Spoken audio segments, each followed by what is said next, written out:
Namaskaram, everyone. Welcome to day 2 of the DC Youth Festival. We're so excited to be here today. Our first event of the day is the Barney's 101 Epic Quiz Fest. The moderators for this event are Vaibhav Saudirajan, Bhargav Tumkur, and Kartikeya. I'll hand over the mic to them.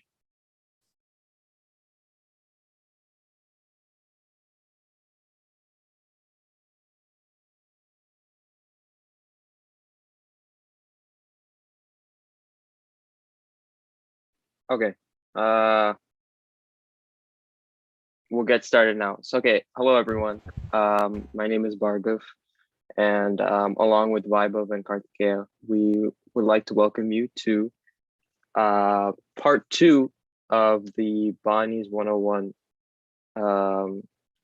event. So yesterday we were fortunate to hear some great presentations from Shriya, Sriram, Laya, Kabilan, and Kapil on 3 great violinists and 3 great mridangists. The violinists were Shri M.S. Gopalakrishnan, Shri Lalguri Jayaraman, and Shri M. Chandrasekharan. And the mridangists were Shri Umayalapuram K. Shivaraman, Karekuri Manisar, and Shri Palgadaru sir.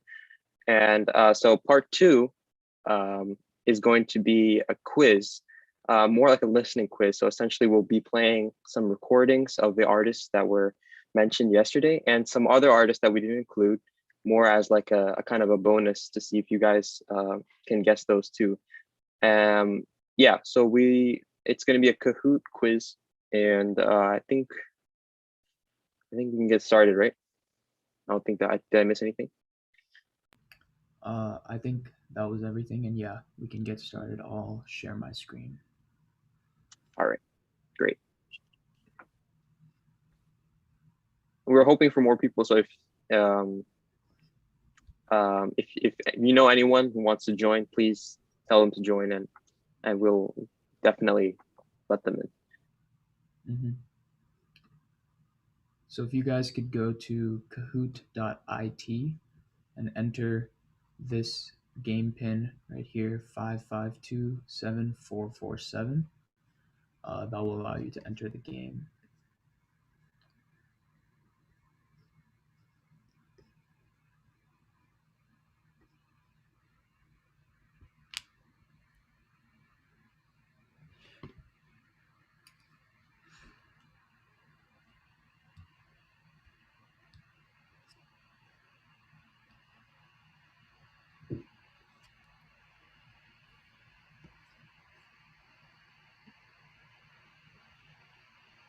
Just wait like a minute. All right.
I think yeah, Shashanka is gonna join. Yeah, there we go. Is that everyone? Yes, sir. There we go.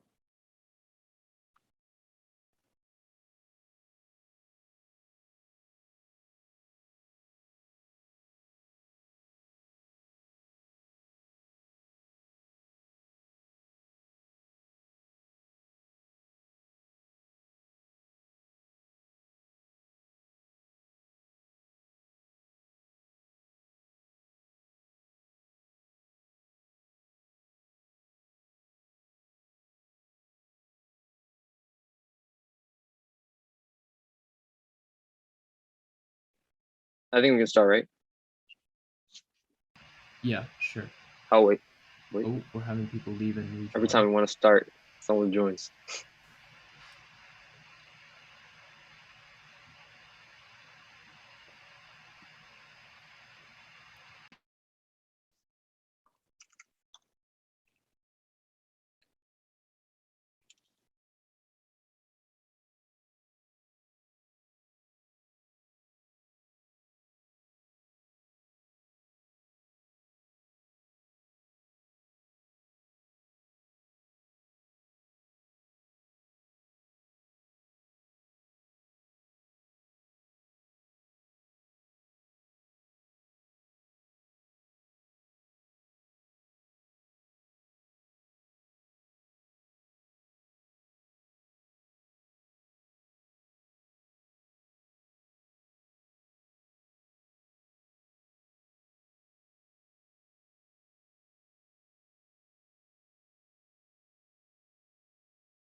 Okay, I think we can start now. All right, sounds good. Okay, now we can start. There we go.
So the correct answer there was UK, sir. Move on to the second question. Okay, Shrieker. I like that. Keep it going.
All right, the correct answer there was M. Chandrasekharan, sir.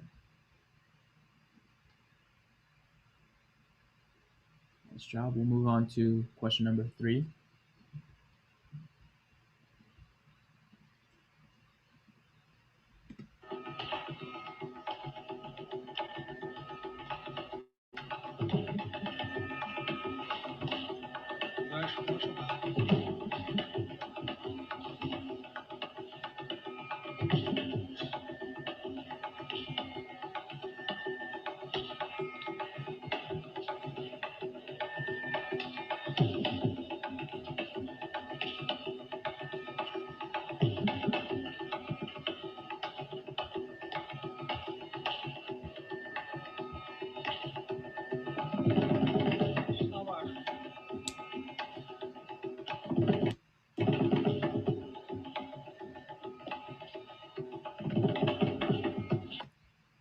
All right, the correct answer there was Palgatalu, sir. We'll move to question number 4.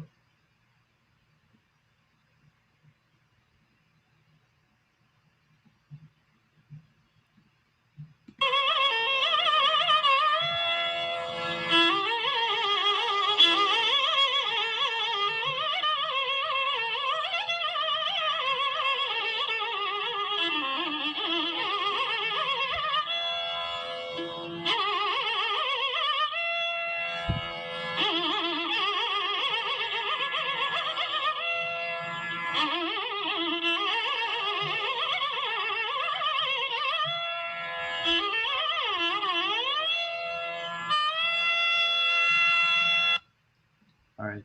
The correct answer there was MS Wobakshnusa. We'll move to question number 5. Rishabh still in the lead. Good job, Rishabh.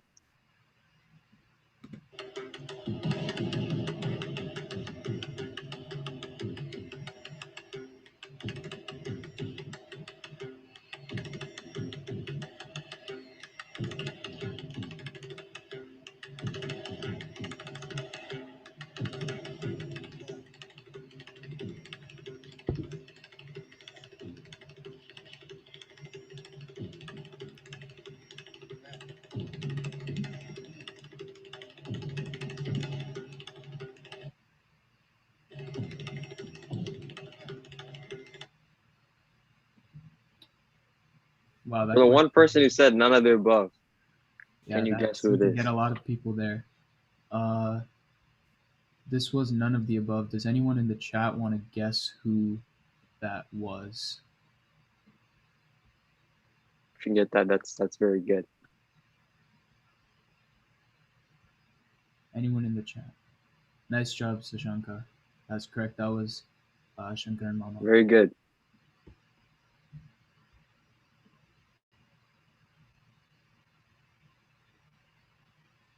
All right, we'll move to question number 6.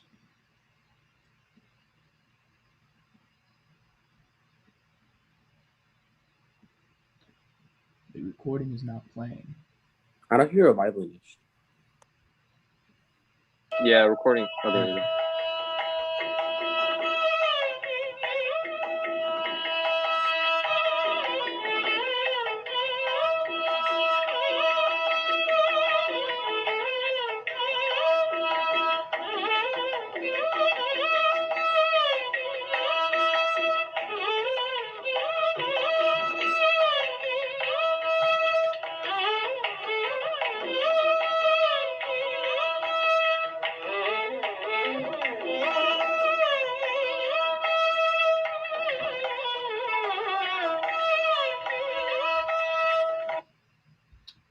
Nicely done. That was Laguri Jayaraman sir.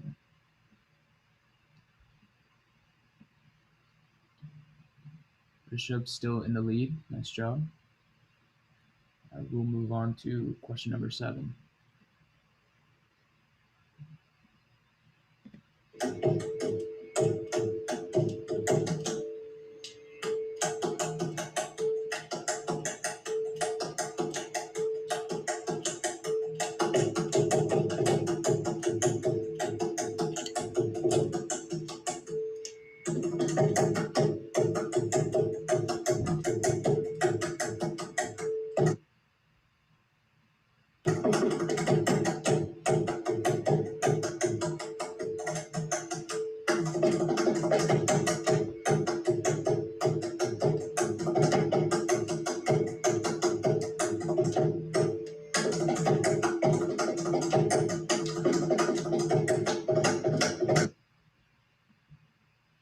Nicely done. That was Karekuri Mani sir. Ramesh. Okay, Ramesh. We'll move to question number 8.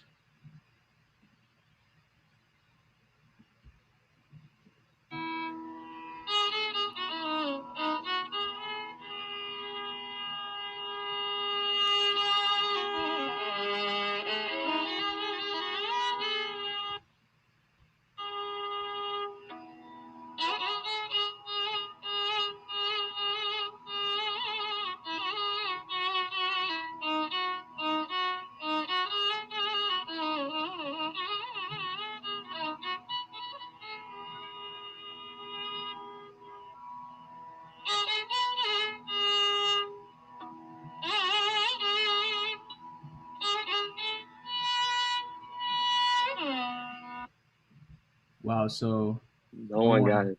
no one got that. Okay, does anyone still want to guess in the chat? Now you know it's none of the three. Yeah. Does anyone want to take a guess?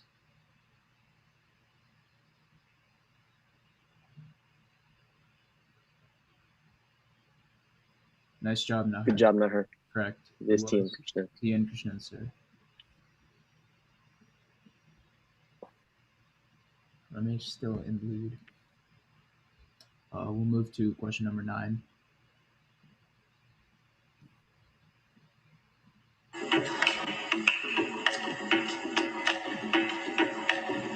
Think outside the box, really.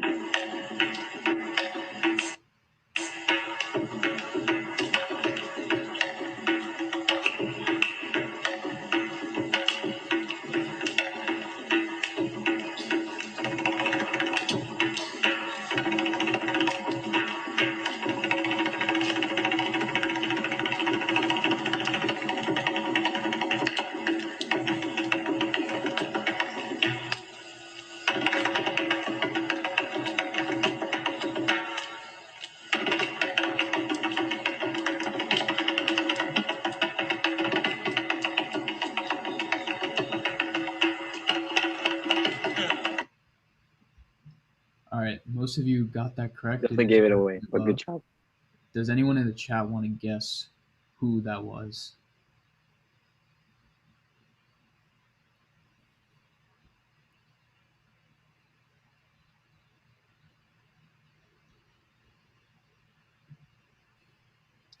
Your best guess.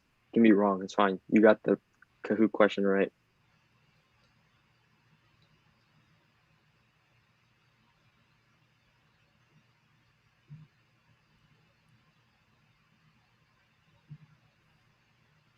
It is not. It is not. No. That is not the right answer. That's correct, Shaker. That's true. Yeah, it is the right answer. Very good. All right. Shaker is in the lead now. And we're gonna move on from solo, and we're gonna ask you questions that have multiple people in the answers. You'll see.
All right, just a few of you got that one correct.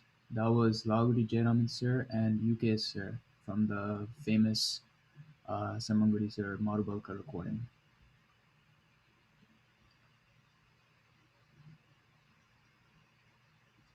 All right. We'll move on to Next one's also the next one same is concept. Similar type of question, same concept. Yeah.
So only three of you got that one correct. This was Laguri Jayaraman sir and Karekuri Mani sir.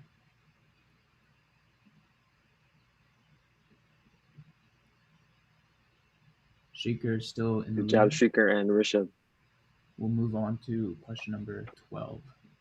Same type of question.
Nice job. That was MSG sir and UK sir.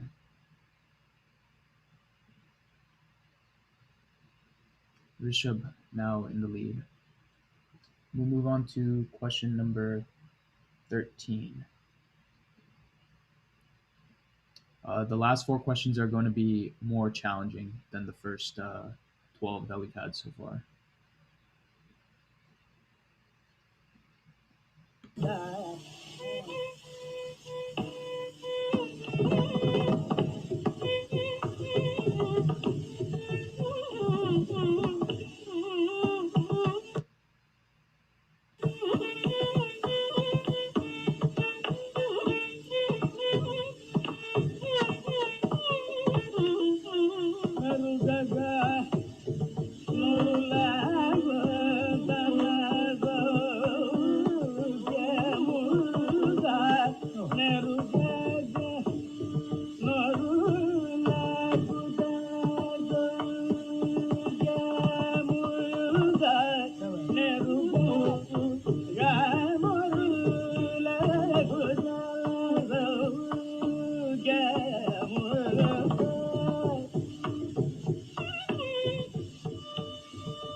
Very good. It's nice. That was M. Chandrasekhan, sir, and Kare Kurimani, sir. Nice Very job. good.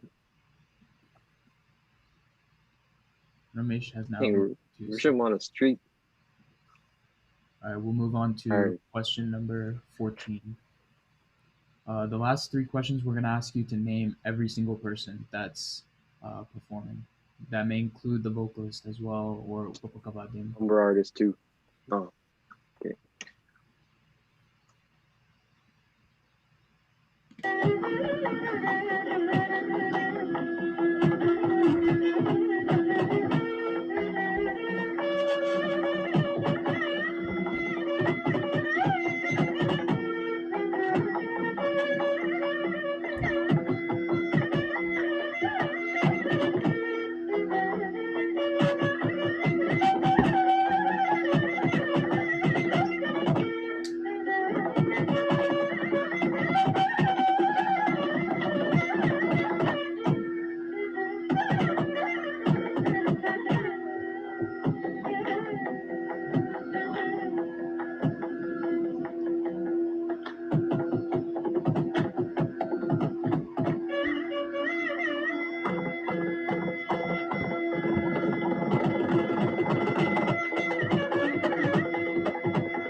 Nice job. That was M. Chandrasekhan, sir, T. Krishnan, sir, UK, sir, and Tanjavur Pennan, sir.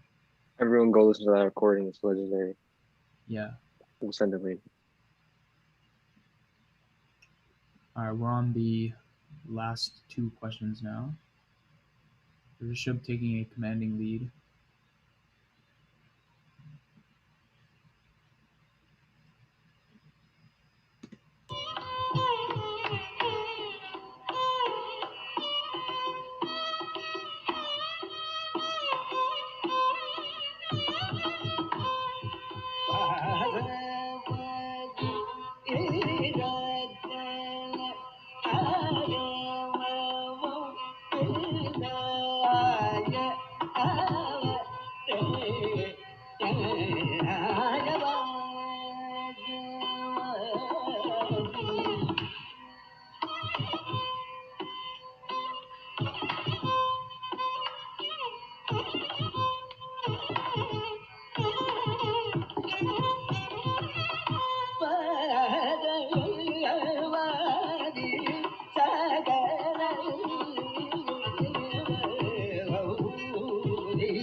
Nice job. That was K.V. Narayana Swami, sir, M. Chandrasekhan, sir, and Raghu, sir. All right, we're on the All right, last question. last question.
Nice job. That was GNB sir, Lalgudi sir, UK sir, and Vinagradin sir in that recording.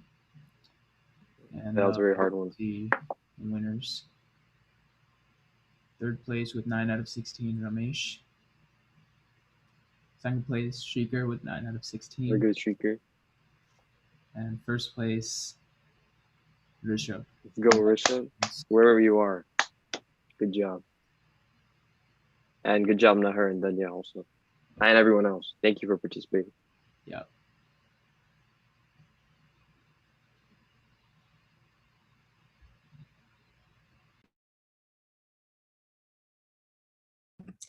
Thank you so much, Bhargav and Vaibhav, for conducting the session. It was very informative and it was a great way to enforce and learn everything about the botanies and also practice them in the way of a Kahoot. So thank you so much. We will be taking a 30 to 40-minute lunch break. We will be back today at 1:40 p.m. So see you all then.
Hey, good afternoon. Can you hear me and see me? This is Vinod.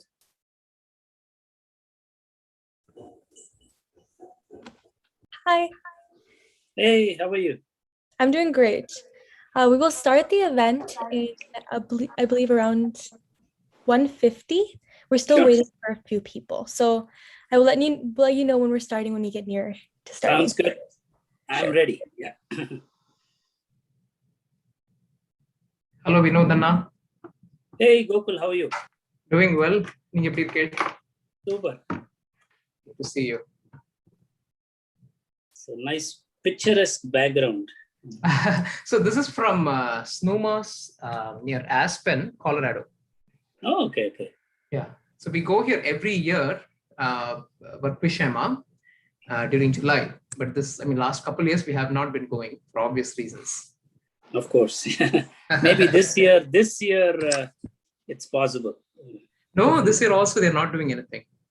Hold on, I just Okay. need to connect the charger for my speakers. Sure, sure.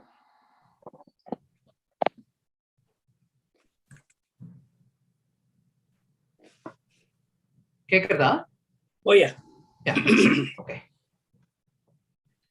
Once the other people come, I'll mute myself. So Yeah, sure. So format another first, each one will speak on their own, and there'll be a Q&A in the end.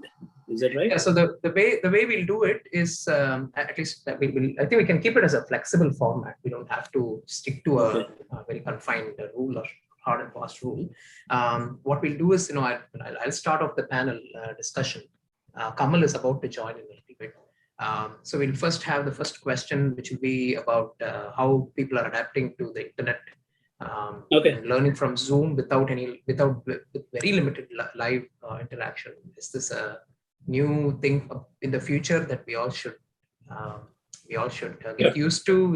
Are there some techniques that you have implemented? Are there techniques students are getting? So we can go in a line, one by one, sharing their thoughts. So first off, I think all the gurus speaking will be very helpful, and for the students, we'll see who wants to speak about it. They can talk.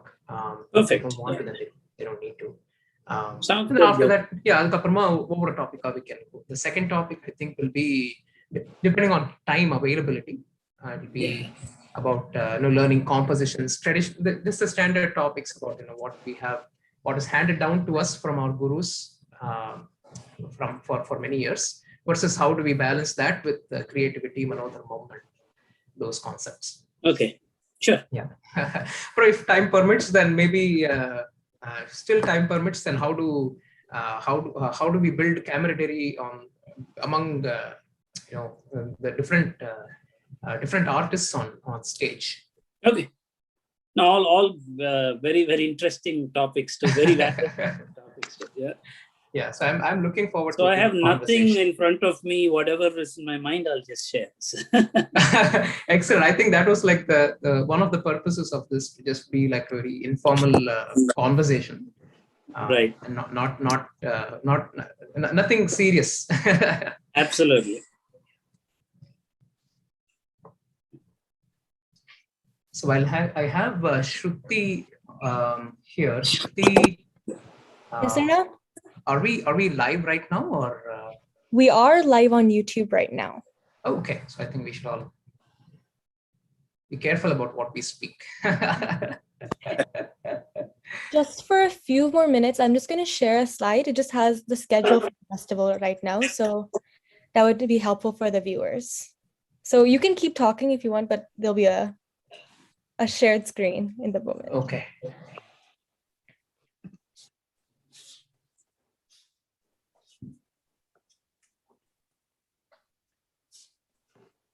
Hi, Kiranavali. Hello. Hi, how are you? Wonderful to see you. Good to see you all too. Hey, Kiranavali, how are you? Hi, Vinod, how are you? Good. Nice to see you. Yes, same here. So, are you in India right now, or you are in the US? I'm in Philly. Yeah. I'm in Philly. Yeah. I can't see other people who are on this. Where are those screen? Oh, now I can see. Okay. You should go to the gallery view. Gallery view. Okay. Excellent. I can see Subhash sir is also online. Namaste, Subhash sir. Yeah, do you hear me? You can hear me? Yes, sir. Can hear Okay. you. Okay, so let's do a quick round to see people can hear each other. I can see Shilpa is here. Hey, Yes, Shilpa. can you hear me? Yes. Okay, yeah. Hi. How about Kabilan? Yes, I'm here. Excellent. Krupal? Gallery view எப்படி மாத்துறது? I'm only seeing 4 people on the screen at a time. Oh. Auntie, are you on your phone? Okay, wait. Yeah, I'm on the phone. Okay. I think that's why. Okay. Yeah, on the phone வந்து 4 பேருக்கு மேல வராது. Okay. சரி, பரவாயில்ல. Yeah. Hello, I don't know if you can choose, and I don't know if you can see, you can choose the 4 people you want to see. I wish there were a feature of that sort. Go to 4 people if we want to see. Okay, let me go to this one. Okay, Kamalakiran just joined. I can see Sundar sir is here. Namaskaram, sir. Namaskara. I can see Shreyas is here. Hi, Shreyas. Krupa. I'm audible, right? Yes, you are. Okay. Hi, Krupa. Hi, Anu. Okay, I think we have everyone. Vinod has to join, I think. Yeah. Vinod is here. Vinod is here. Yes. Yeah.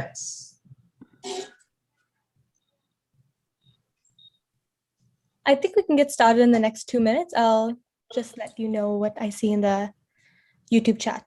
If people want to view this, what's the link? Auntie, I'll send you a link. It's a YouTube link that I'll send. Okay. I mean, I guess it's too late for me to forward it now, but if you can forward it to some people who might be interested. Sure, yeah. It'll the recording will be there after the fact. So there's also that. Okay. Sure. Yeah, so before we start, I'll take a couple minutes to just introduce the whole, how we are planning to do this. I think we give some information on the email. So first off, we want this to be a little bit informal. So it's not a very well thought of or well prepared or well structured conversation, but I'm going to try, Kamal and I will try to moderate it in such a way that it's structured and everyone gets to share their thoughts and so forth. The main topics for discussion, I think, are threefold, depending on how much time we have. The first topic that we will discuss is about the role of internet, the role of Zoom, and how we all have adapted to learning and teaching via Zoom in the last 1.5 years. So are there new techniques that we all have, that people have devised that you think you can share with others? Are there some experiences that, are there some experiences that you would like to share with others? It's absolutely not working, that we have to just wait for the live sessions to start. So that's one extreme. The other extreme is, look, we are transitioning completely to Zoom now, right? Everything is working on very well on Zoom. So we're just going to transition to Zoom. That's another extreme. And there's something in middle. So what's your experience has been in the last couple of years? Both from the perspective of teaching, compositions and manodharmam, as well as learning. Learning, especially teaching and learning, even for various instruments, right? Like for violinists, for mridangam artists, and so forth. So that is hopefully going to be the main focus of today's discussion.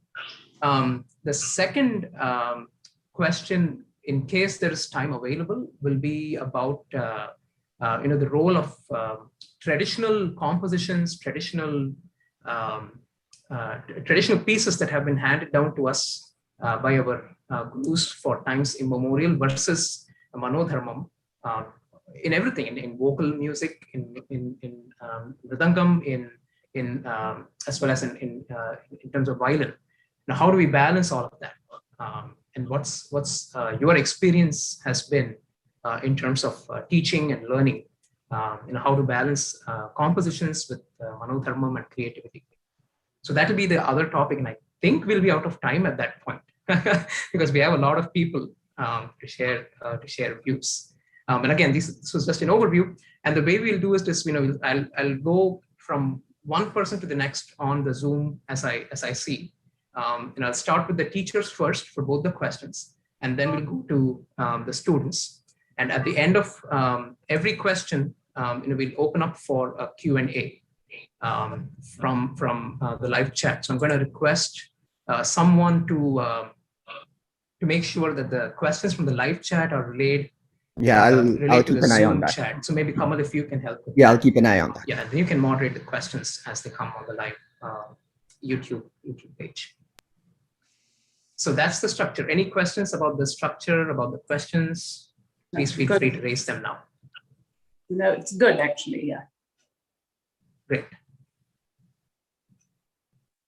Yes, Kabila. When you mean by experiencing for Zoom learning, how can you give me a little bit more detail about that? Oh, let's go to that once we start off. I just Also, gave an Kabila, overview about this. Once you hear everyone's answers, you'll also understand what we mean by that. Okay. Yeah. Okay, so with that, then Shruti and Kamal, is it time to start? Yes, it is. Okay, and I think we are live already, so people have heard all the background. So, okay, someone's entered the waiting room. Should I admit them? No, I think I can admit him. Okay, great. Okay, so welcome everyone. Namaskaram. Good afternoon. This is Gokul Chandramouli. It gives me immense pleasure to coordinate this wonderful discussion that is going to happen in the next hour or so with really wonderful musicians, very senior vidwans from the United States, and also many students about topics that are of general interest. So I want to first off start by thanking Sarigama Padani, Shruti, Kamalakiran, and everyone else for coordinating this. I'm pretty sure people are able to see the people on the screen, and the names of the people are all just luminaries really from the United States. So it's and North America, I guess. But I know some people are from Canada as well. So it's really wonderful to have everyone. So I'm just going to do a quick round of introductions. Really, no one needs an introduction here, but I think I'm going to do the formalities one by one. So let me start with Shri Madurai Sundar. It gives me really immense pleasure to welcome you, sir. Welcome, and thank you for participating and being a part of this event. Sundar sir is a disciple of Shri T.N. Seshagopalan. He's a senior Vidwan and Guru from Detroit, Michigan. He's a recipient of many awards, including the Sangeeta Ratna by Dubai Tamil Family in 2007. He's been honored in the Golden Jubilee celebrations of Trichy Shankaran sir's Mridangam Festival in 2005, and there are a host of other awards. He has trained many students. Some and many of them are probably all of them are stellar performers of today in North America. So really welcome again, sir. We're really looking forward to interacting with you and learning from you. The second person I would like to welcome is Srimati Kiranavali Vidyashankar. Kiranavali Akka, as I normally refer her as, has charted out a unique identity for herself as a very senior teacher, performer, scholar, and writer. She is a disciple of her own father, Chitravina Shri Narasimhan, and also Srimati T. Brinda. She's a gifted teacher. She has trained many students, and again, most or probably all of them are front-ranking performers today in the United States. So welcome again, Kiranavali Akka. Really, it's an honor to have you in this panel. Yeah. We're looking forward to hearing from you. I would then next introduce Shri Vinod Sitaraman. Shri Vinod Sitaraman is among the most accomplished mridangists in the United States. His mridangam performances have won him wide appreciation from audiences both in the United States and in India, and that same goes for all other luminaries here. He is a disciple of Bangalore Sri Arjun Kumar and Sri Umayalpuram Shivraman, and he has the pleasure of accompanying many senior Vidwans, including Sri R.K. Srikantan, Valamuli Krishna, T.N. Seshagopalan sir, N. Ramani, Sri N. Ramani, Chitravina Ravikiran sir, Sudharanathan, etc. He is also a senior teacher here, in addition to being a performer, based out of Detroit, Michigan. And many of our students have won competitions. They are also front-ranking performers in the United States. So welcome, Vinod sir. Namaskaram, and good to be here. Thank you for the invitation. Really looking forward to your thoughts and interacting with you today. Kamal, would you like to introduce your father, Subhash? Sure. Yes. So I'd love to introduce my father and guru, Sri Subhash Vinjamuri. He started learning violin from his father, Sri Vinjamuri Parthasarthi Iyengar, and then received advanced training from Sri Maddala Brahmanandam Naidu, who is a disciple of Sri Dwaram Venkata Naidu. So that is the lineage that he comes from. He won the gold medal from the government of Karnataka state for winning the first prize in the Inter-University Youth Festival. And he has shared the stage with many stalwarts, including Sri T.V. Gopalakrishnan, Sri Trichur Ramachandran, Sri T.K. Murthy, Sri Yalla Venkateshwar Rao, among many others. He's also given numerous jugalbandis with great Hindustani maestros such as Ustad Vilayat Khan. And he's a teacher who is basically the teacher of almost most of the performing violinists in America today. And very proud to be his student as well. So I'm very happy that Appa could make it here today. Thank you. Ellariga namaskara. Thank you. Thank you, sir. Thank you. So that's the teacher performer senior Vidwan panel for today. In addition, we have many students and talented musicians, upcoming musicians, so to say, to share their views about the topics that we will be discussing today. So I'm going to first start introducing Kripa Shekhar. So Kripa, so in fact, for the students, I'm going to do something different, just to change the plan here. So why don't you introduce yourself in two lines, quickly. Hi, it's very good to be here. My name is Kripa, and I started violin under Sri A.R. Balaskandan, who's based in New York, and I'm continuing advanced training under Vidwan Sri Kamalakiran Vinjamuri. And yeah, apart from violin, I learn vocal and Bharatanatyam and have started Kanjira under Sri A.R. Balaskandan as well. Excellent. I think Kripa just set a very nice template for everyone to follow. Name the guru, and then what else? What are the things you do? Shilpa. Good. Namaskaram. My name is Shilpa Satyanathan. I am currently a student of Sri Delhi P. Sundarajan sir. I've been learning from him for a couple years now. I currently go to UC Berkeley, where I study computer science, and I'll be a third year in the fall. Excellent. Shreyas.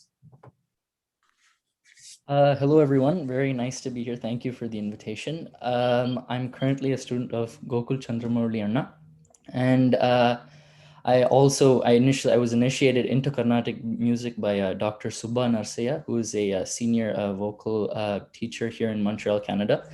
And I'm also a physics student at Concordia University, again in Montreal, Canada, and I'll be a second year in the upcoming year. Excellent. Thanks, Shreyas. Welcome. Kabilan. Namaskaram, everybody. My name is Kabilan Jagannathan. I'm a disciple of Sri A.R. Balaskandan. I initially started with Mirdangam first at the age of 10, and I picked up Kanjira at the age of 15, and I'm studying accounting in New York City in Baruch College. Excellent. Welcome, all of you. Welcome, Kabilan. Welcome, Shreyas, Kripa, and Shilpa, and all others again. Okay, so with that round of introductions, let's move on to the discussion. So as people might have already heard before, as I was explaining the structure for the panel, we will start off with a discussion about the role of learning through internet today, learning music, teaching and learning through the internet today. Obviously, that role has increased dramatically in the last 1.5 years. And I think we all have enough experience now to share about various facets of it, right? I mean, on the one extreme, there's likely an experience that people might have that this is not working, and that we are all just waiting for live sessions to start, right? That could be one potential experience. On the other extreme end, there's the experience where you say, hey, live is just so boring now, and Zoom is all fun, and that's what we want to do going forward. We want to get rid of live learning and teaching altogether. Those are potential extremes that I'm talking about. There's something in the middle that I guess everyone likes, and I'm looking forward to hearing everyone's experiences. So with that, maybe I will request Shri Sundar sir to start off the conversation and share his thoughts. Namaskaram. I'm very happy to be here. Can you hear me? Yes, yes, sir. Okay. I think I belong to the old school of learning in person, sitting right in front of your guru. That guru Sishya Bandham, as we call that understanding, that bondage is very strong when you start out learning in person. But with the flux of time, our whole life has changed, the whole formatting has changed. Yes, we adapt to a different format of teaching through internet, but I do teach a lot of students through internet, don't get me wrong. But then if it is mixed with at least a few in-person sessions during the course of their tutelage, it develops that bondage, and it also develops that understanding of what the student needs, because we don't, typically in a music school, we don't have a syllabus per se. Of course, we have a syllabus, but it's not. You cannot guarantee in 2 years that you will be singing 5 Tyagaraja Kritis, 2 Dikshitar and 1 Shyama Sastri. Only Brahma knows what is written on your head, right? So you kind of go from day to day as the student and the teacher have that interaction, and you see the student reciprocating. Sometimes you teach a student 2 kritis in a day, sometimes it goes to 2 kritis in a month, right? So it kind of spreads over time. So a mix of in-person and internet is okay, but I would, then what is the percentage of the mix? So I would lean more towards in-person, because especially when it comes to Manodharma Sangeetam, where you have to teach them what is Sarvalagu, what is Kanaku, what is Korapu, how do you sing a Pallavi, sometimes there's always that lag, and you have to give them the benefit of doubt, because you don't want to correct them if you don't know they made a mistake. And when you have the lag, you are not sure whether you are correcting when you don't need to, or you are just letting them go when you need to correct them. So there is that aspect. Yes, I can teach them Kriti, I can teach them Naraval, I can teach them Ragam, but when it comes to Swaram singing, Pallavi, those aspects, it will be good to sit in a room and then develop. And once you have that understanding, then you have that foundation, then you can lay the bricks and do the decorations thereof later on. Thank you so much, sir. But let me just follow up with a very, very quick question for you. Is there something that you have learned in the last 1.5 years in terms of how you adapted to doing I guess a little more of internet teaching versus live teaching, right? I think that's where a lot of us have been. So have you learned anything in the last 1.5 years that would be of useful tips to both teachers and students? Yes, I mean, the one thing that I have adapted in the last, during this pandemic time is making sure that whatever I teach, I immediately record and post it to them. Mail it to them immediately, almost right after the class. I save it in, Audacity and then mail it like that.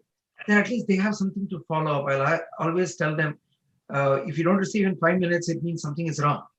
So send me a message. You should receive it in 5 minutes, and you should be listening to it at least once before you sign off for the class. Just don't say sing sapasa and then move on. Just wait for my email and then listen to it once. Excellent. That's a very practical tip.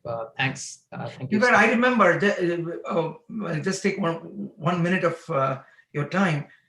In my days of learning from my esteemed Guruji, Seshgopalan sir, I used to go to his house in the morning and stay till the evening. Classes will take place for a couple of hours, and then we'll have lunch, and then another student will come and he'll ask me to sit behind the student and do secondary learning. But the next class, he will expect me to sing it. He didn't like when I write notations, so I cannot write notations.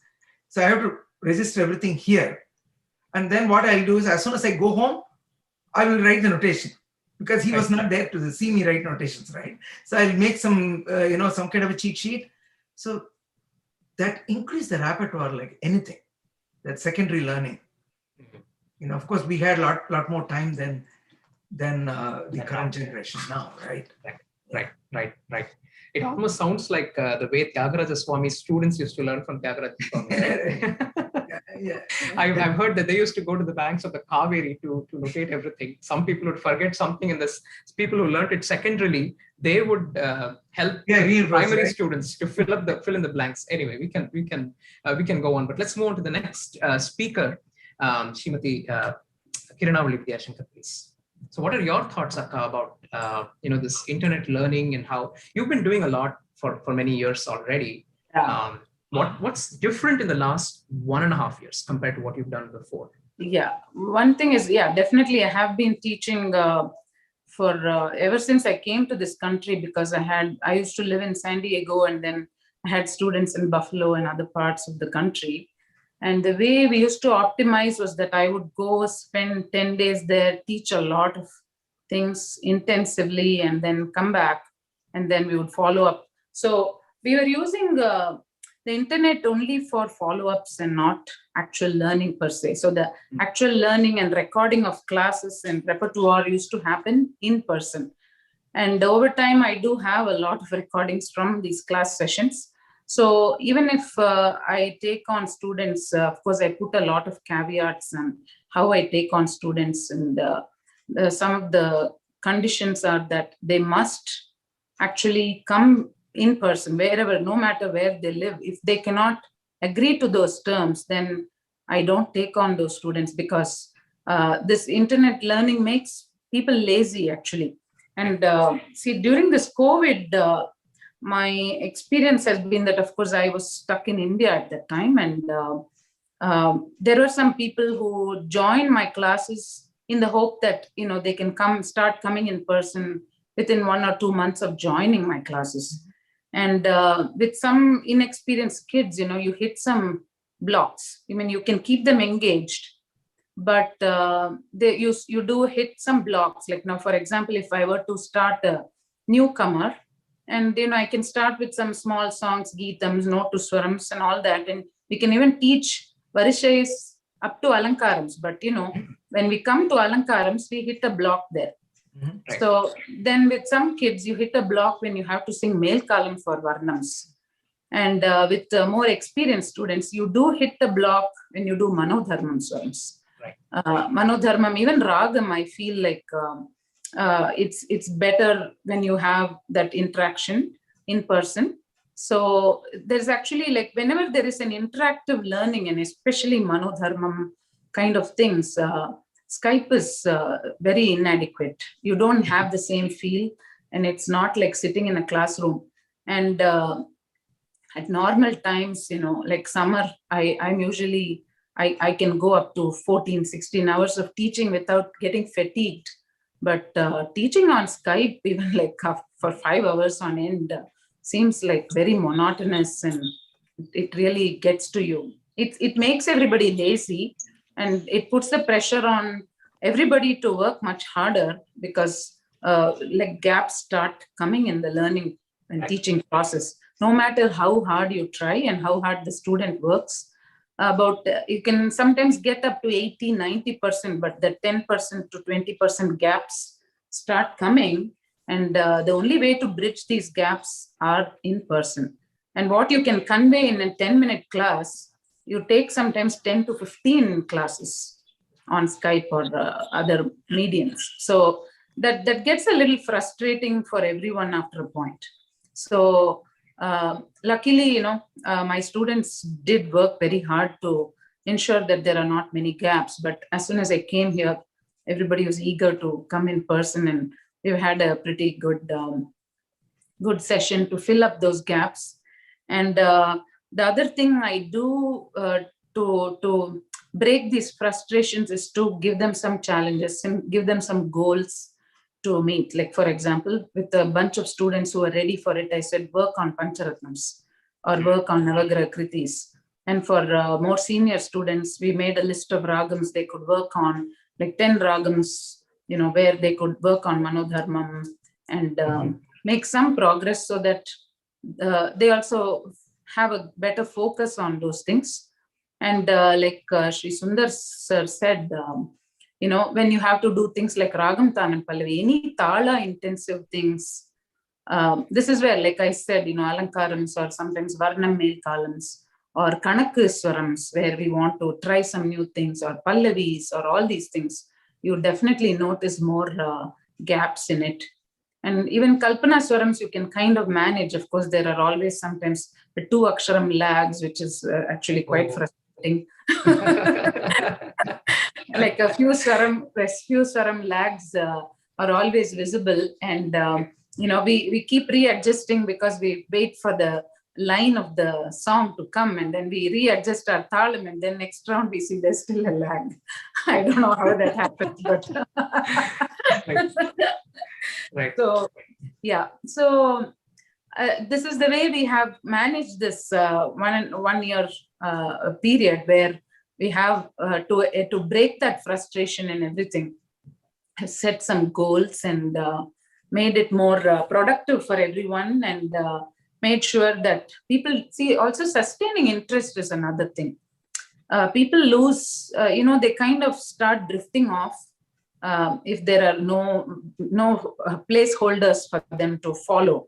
So they are like, and after I came back, the one other thing I started noticing is parents are now lazy to drive to class. Even when you're here, like, can we just Skype? Can we just do online? So sometimes you have to put your foot down and say, if that is the case, then we are not going anywhere, like we are not really moving where we should.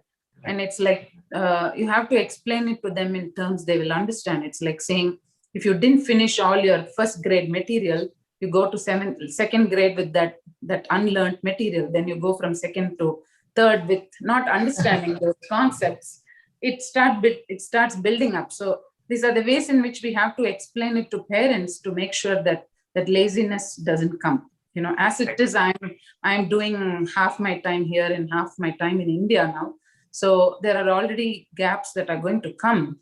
But, if we keep furthering it, then the classes become absolutely pointless for everyone. So to prevent that, we have to take steps. So now I'm in anticipation of going to India. Now I'm actually piling work on a lot of students and making sure that the tough portions are done now, like Navagraha Kritis, for example, where Thalam corrections are to be expected. We are trying to finish it now so that, they can move on to some easier stuff during school year and cruise a little bit. So yeah, that's a very, very nice set of comments. I mean, I learned many things. The first thing that stood out from your comments is this parents thing. Like, so whether or not whether the students and teachers are adapting or not, parents are certainly adapting to the situation in probably a negative way, right? And so we need to caution against that. And that's one thing. And the other one is this, try to do some intensive learning during some periods of time, especially the summer or vacation time, and then save the easier compositions or easier part of what we would like to teach or transfer. I don't give summer breaks at all. I actually intensify during summer. That is a very, very practical tip. And I've really appreciated you for doing that for so many years. Excellent. Okay. So with that, maybe, Kamal. Yeah. No, I was just going to go on to Vinodana. Yeah. I was just going to do that. So maybe, Vinodana, if you can share your thoughts about and experiences on the Mridangam scene. Like how have you adapted in the last 1.5 years? Sure. I know Kirana auntie was talking about blocks when you get to later stages, but with Mridangam, I realize even with Tadi Tomnam, there can be a block. So it's probably even harder. So how did you, manage that? No, exactly. That's the biggest challenge. First of all, I want to say my namaskarams to Sri Sundar sir, Srimati Kiranavali, Sri Subhas sir. To be in the same panel as esteemed artists as they are, it's an honor for me. And I also thank SRGMPDN for giving me this opportunity to share some thoughts. So thank you for that. So internet learning, as Sundar sir said, I'm also old school, but we have to move on, especially with pandemic, which I don't think anybody in our lifetime has seen or experienced anything like this. Not only for students who are out of town, but even for a student who was 3 miles away from my house, we were forced to teach online. The only other choice was not to teach at all, right? So just as a teacher, I'm trying to get better myself. So I'm still learning. It's a never-ending process. Like I'm trying to get better as a musician. Also as a teacher, I'm trying to learn. Now this new step of trying to become a better teacher online is another step also, which I'm trying to do. What I have found is, I know Sundar sir said, we don't have syllabus in our mridangam or, music, because the way I learned is my teacher will sit with his mridangam. I will go having no idea of what he's going to teach me on that day. And I didn't even have the courage to tell him to teach me something that I wanted to learn. You just sit there. They'll just say, Sari, Mr. Chapu Podu. And then suddenly you realize, oh, today is going to be Mr. Chapu Talam. So it is very out of, there is no syllabus. They just understand our capability and what's in their mind at that time, and they teach us. Now, what I found with internet teaching is it becomes a very syllabus-based teaching, meaning the things that I am forced to do, especially like Kamal Kiran said, in Mridangam, it's not what you play, it is the relationship of what you play in relationship to the talam. So if I didn't put talam, my students will play very beautifully. But when I started putting talam, for it to land in the right spot with the right enunciation, that's a challenge. So always the interaction of talam to mridangam is the biggest challenge. And that is taken away in your online learning or training, right? So how do we put talam? We cannot. So the things I've started to do, it becomes very academic, I have my own way of notating mridangam sollu or that comes from my gurus, or numbers that we write for carways. So there are standard things that people will understand. So those things I share on the screen, like, I do PowerPoint presentation at work. Now I'm forced to do a PowerPoint presentation for teaching too, unfortunately. But then the students write it down so they know the idea and train of thought. And then I stop sharing the screen. And then when I tell them, they're able to follow with the numbers. I tell them. So that's one thing.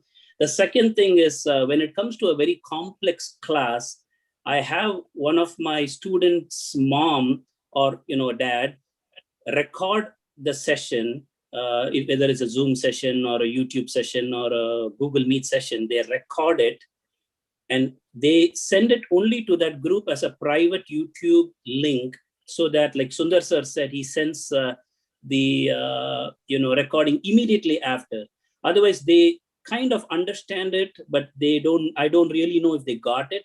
But this is like, you can always go back to that same class again and again and again if they do, and then kind of relearn it, right? So that's there. It's not in a public domain, it's in a private domain, just for the reasons of, music is not a secret. It's more on, I may have expressed something freely, which I will not do in a public place. So there is a public decorum and there is a student teacher interaction. So only for those reasons, it's in a private channel. The last but not least, what I do is, like Kuman Math gives homework, I've also started to give music homework.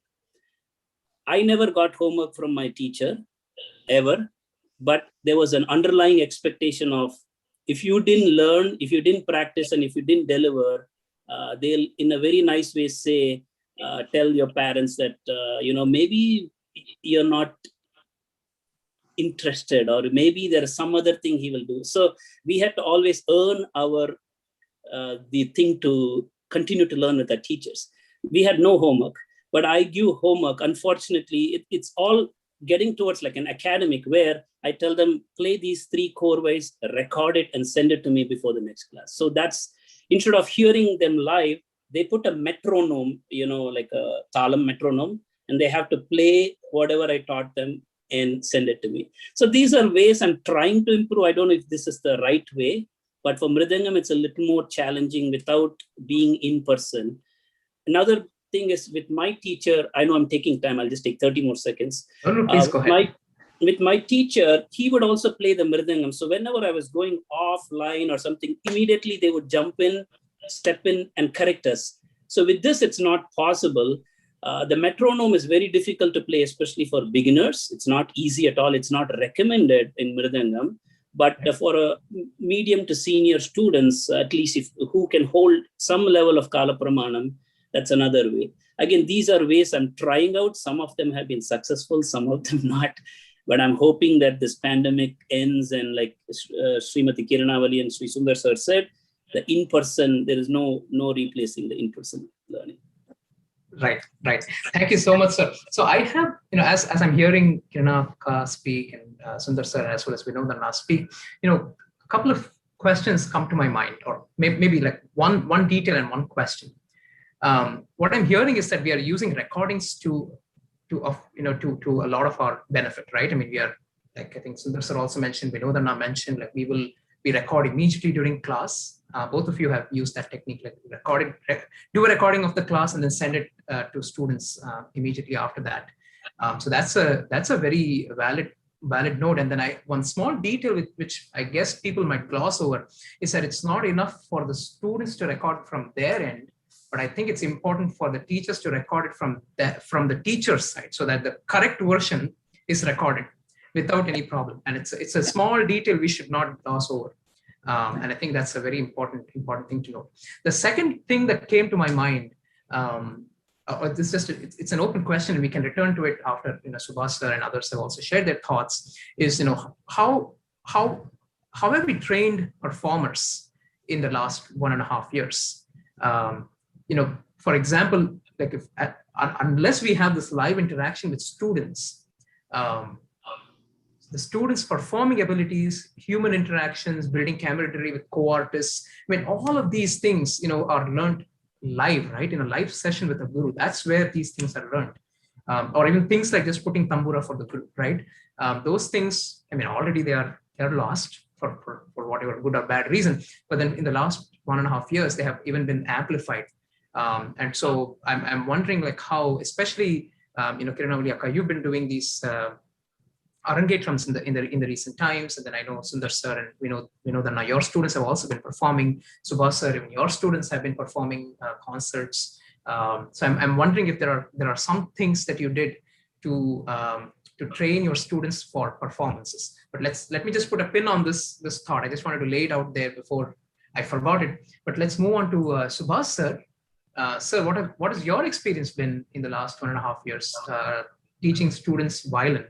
I mean, you've created such a wonderful community in our area by people everyone coming together, kids from like small little tots all the way to very senior people, all coming together to one place and learning from you. But obviously, all of that did not happen or at the same scale in the last 1.5 years. So I'm wondering, sir, what did you do to adapt to the situation? Teaching senior students, whether it is internet or in person is always good, one-to-one, but face-to-face is always good. However, I don't see that much, difficulty, because they are already advanced, they are performing, and so all that they want to have their doubts cleared, and then they want some new raga, some new techniques, so new kritis. And just it doesn't bother me that. But the only thing is with the students, youngsters, 5, 6, 7, 8 and they have to tune the violin. What do you do? They have no idea. Parents have no idea. They want to. So then, I'll try to guide the parents because we cannot give the kid. They should know how much to turn and all that. So I guide them to roughly, hold the peg, right side, the top one or bottom one, left side, like that. And then just slowly turn, slowly, and pluck. And at one point, I will say stop. So like that, all the pegs, and then the top, upper, near the bow, there are screws for minute, adjustments. So that way, somehow I manage. Sometimes it will be closely matching, but not 100%. So I will just, because otherwise it takes a long time and I cannot teach them anything. So sometimes it's okay, it's close to good. Like that, it should not be done because you should know what is Shruti and what is Apashruti. Right. But still, I'm managing, even with the new student who have no idea how to hold the bow and how to chew, nothing. Such people also, it is, if they are here, I will tune for them and all that. I'm not feeling that much difficulty. So I do not know. But for me, whether they come here or teaching online does not really matter that much. I mean, actually, as the technology was developing, people are using various methods to connect with teachers all the way abroad. It can be Hyderabad, it may be Chennai, Vijayawada, it may be in Australia, anywhere.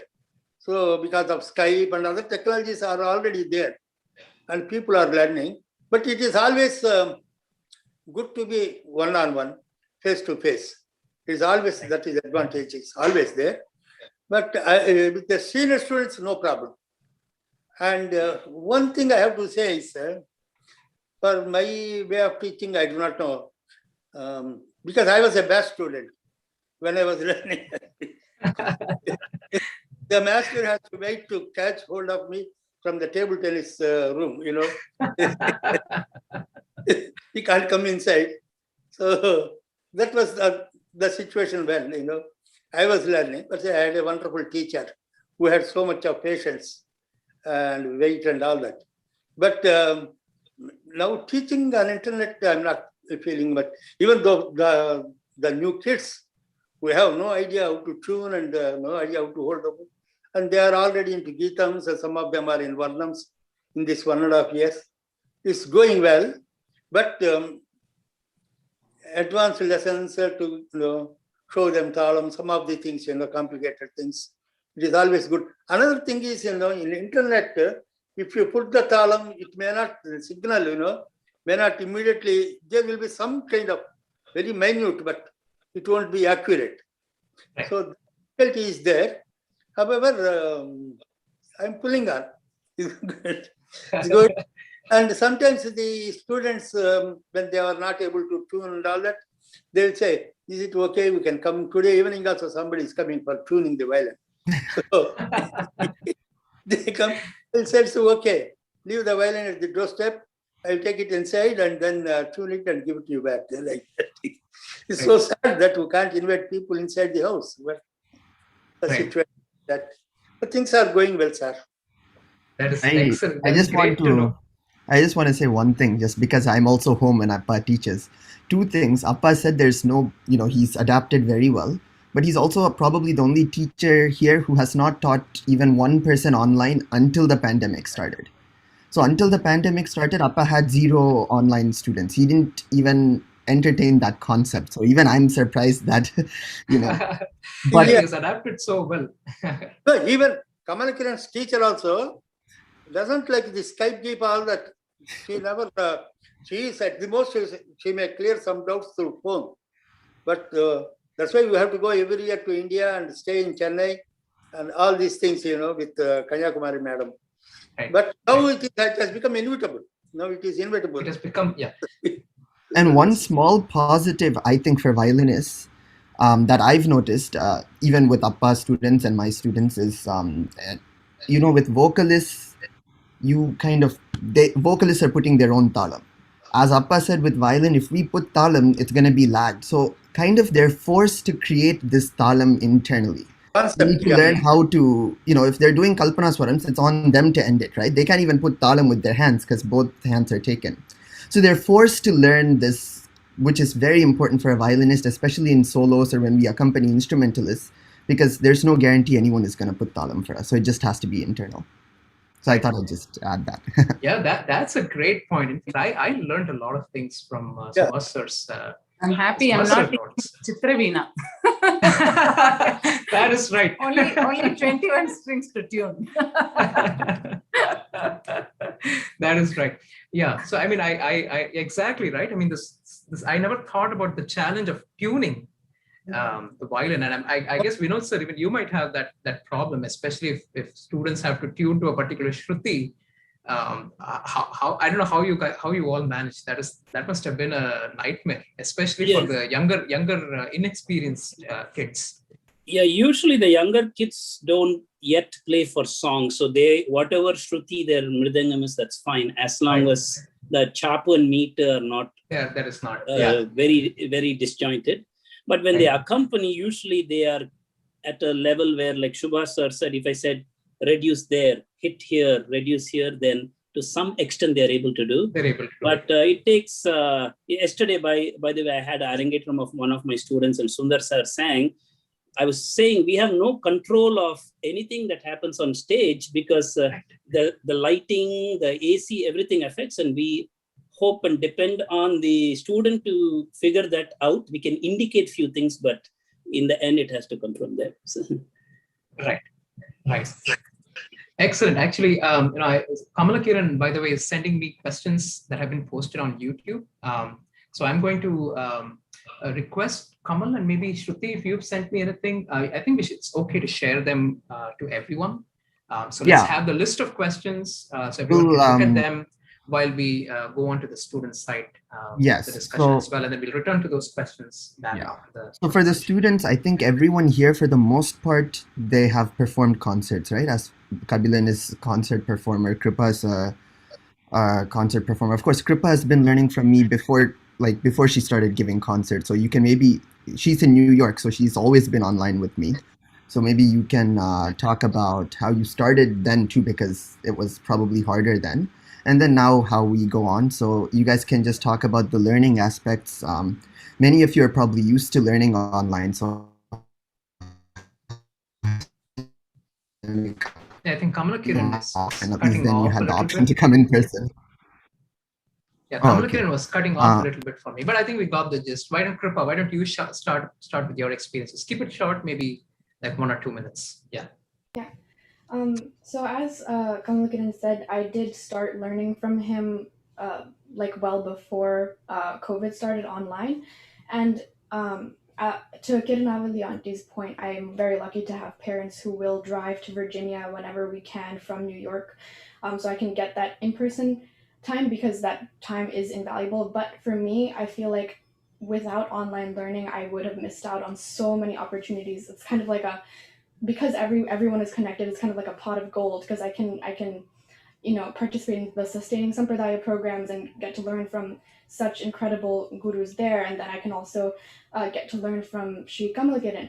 And now with COVID, since everything is online, there are so many lectums that are happening that are accessible all over the world. And so, yeah, I think that a big pro of online learning is just, I think Subhash Uncle mentioned this, but just the fact that everything is so connected and you get so many opportunities that you just never would have been able to have before. That's a great point. Thanks, Kripa. How about Kabilan next?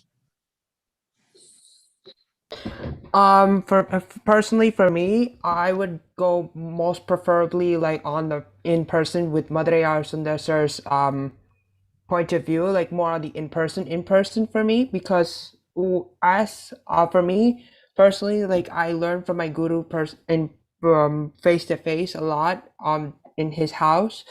And the thing was, like, the first thing was when I'm learning from him, it gives me more of the energy, like the motivation, and it gives me like the hunger to learn more. So versus like when I'm in a Zoom class, for instance, like I don't get the same energy as in I mean, Kripa also is also learning with me as well. But it's not the same energy as in like as in person face to face. So, but there is some like benefits of learning. Obviously, what Kripa said before, which I agree, which is you're getting new opportunities, like new organizations that are originally from different states, and they're adapting to the virtual world. So you have the ability to perform, but also like dams. So you can. It's more about learning at your own pace, also. Right. Great, thanks, Kapilan. Shreyas. I think, like Sundar sir said, one of the most important things, especially with today's climate, is striking that balance between having an online class and then also having live sessions or in-person sessions with your guru. Because I think on top of the music itself, I feel like interacting with the guru in person, I feel like just that interaction will actually teach you so much more about how music is received, right? And on top of that, one specific point I remembered was I was actually having class with Gokulana recently, and we were talking about certain idiosyncrasies that we tend to have. For example, when I was singing a composition, for some reason I tend to have my head to the right like this, and he was telling me how in a live situation he could just kind of, well, there's two things. One is just because I'm in front of him, I'll kind of hold back in terms of doing certain things that I may do unknowingly when I'm on my own. But because we're online now, you're not actually in front of that person. You kind of just are a little bit more free in that sense, where you may start up on certain bad habits that can affect voice projection, etc.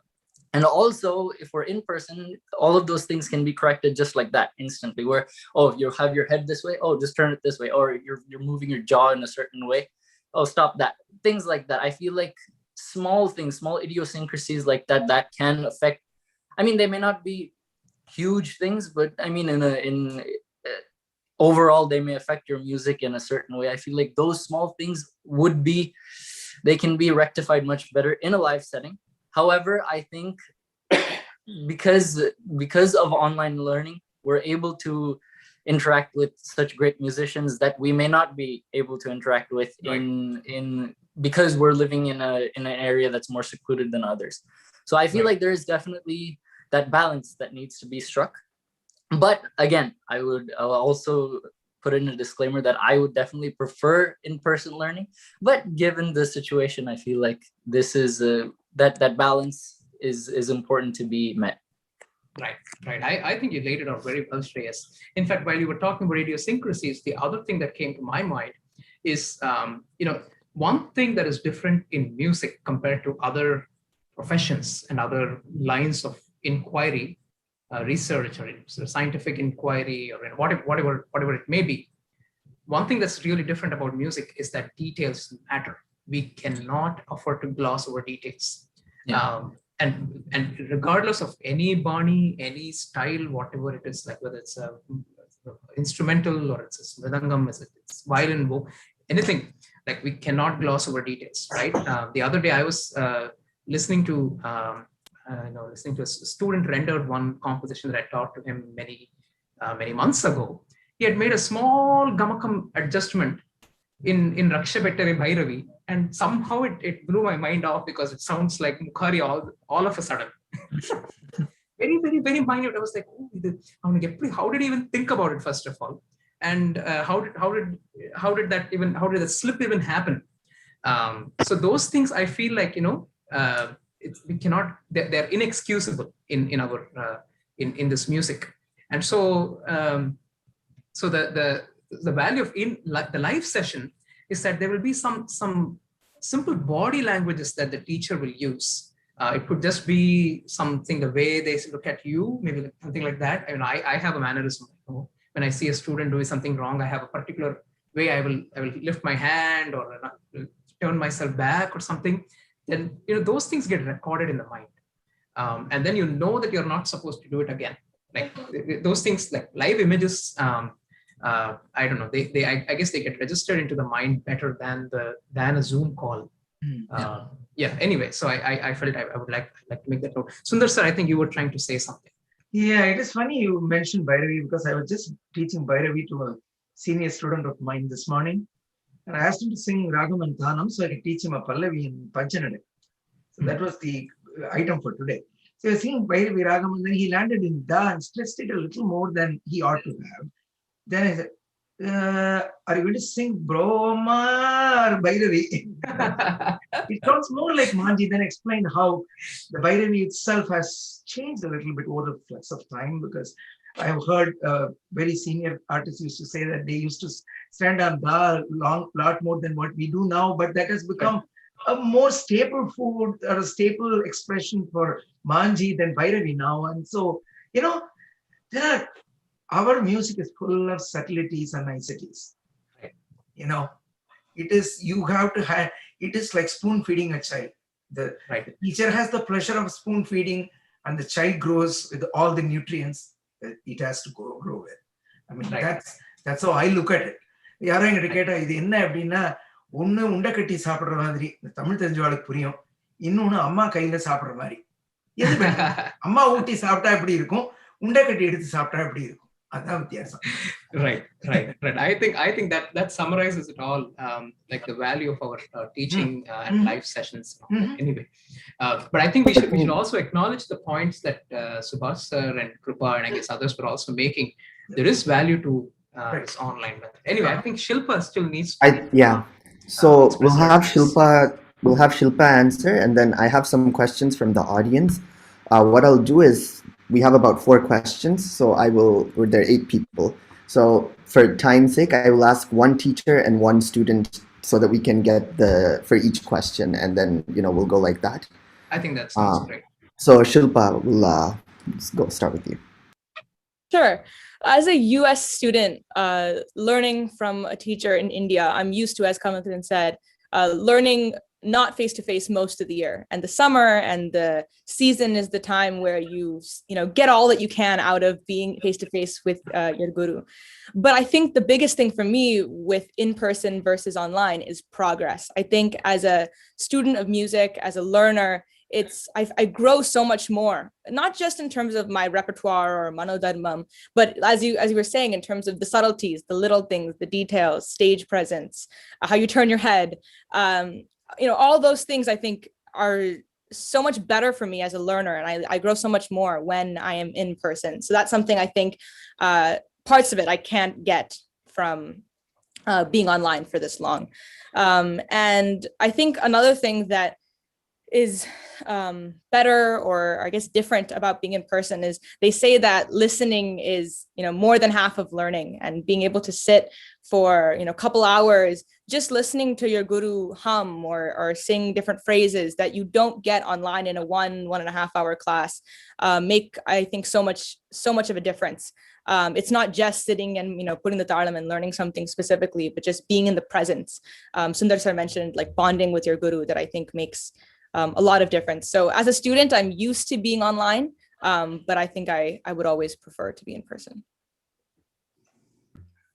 So I think the general consensus we have for everyone here, although including Kripa and my appa, they've said that they've adapted very well, but I think if we were to go back to in-person, everyone will be happy. That seems to be the general consensus. Absolutely. I think everyone's waiting for the times to change very soon, and they are changing already, right? I mean, we are going to be doing some live concerts soon. I know Akka has been doing some Arangetrams. Sundar sir has sung a concert yesterday. Vinod Anna has finally a student has performed. So the times are changing for the good. But I think this was a wonderful discussion on the pros and cons and how much we value live session.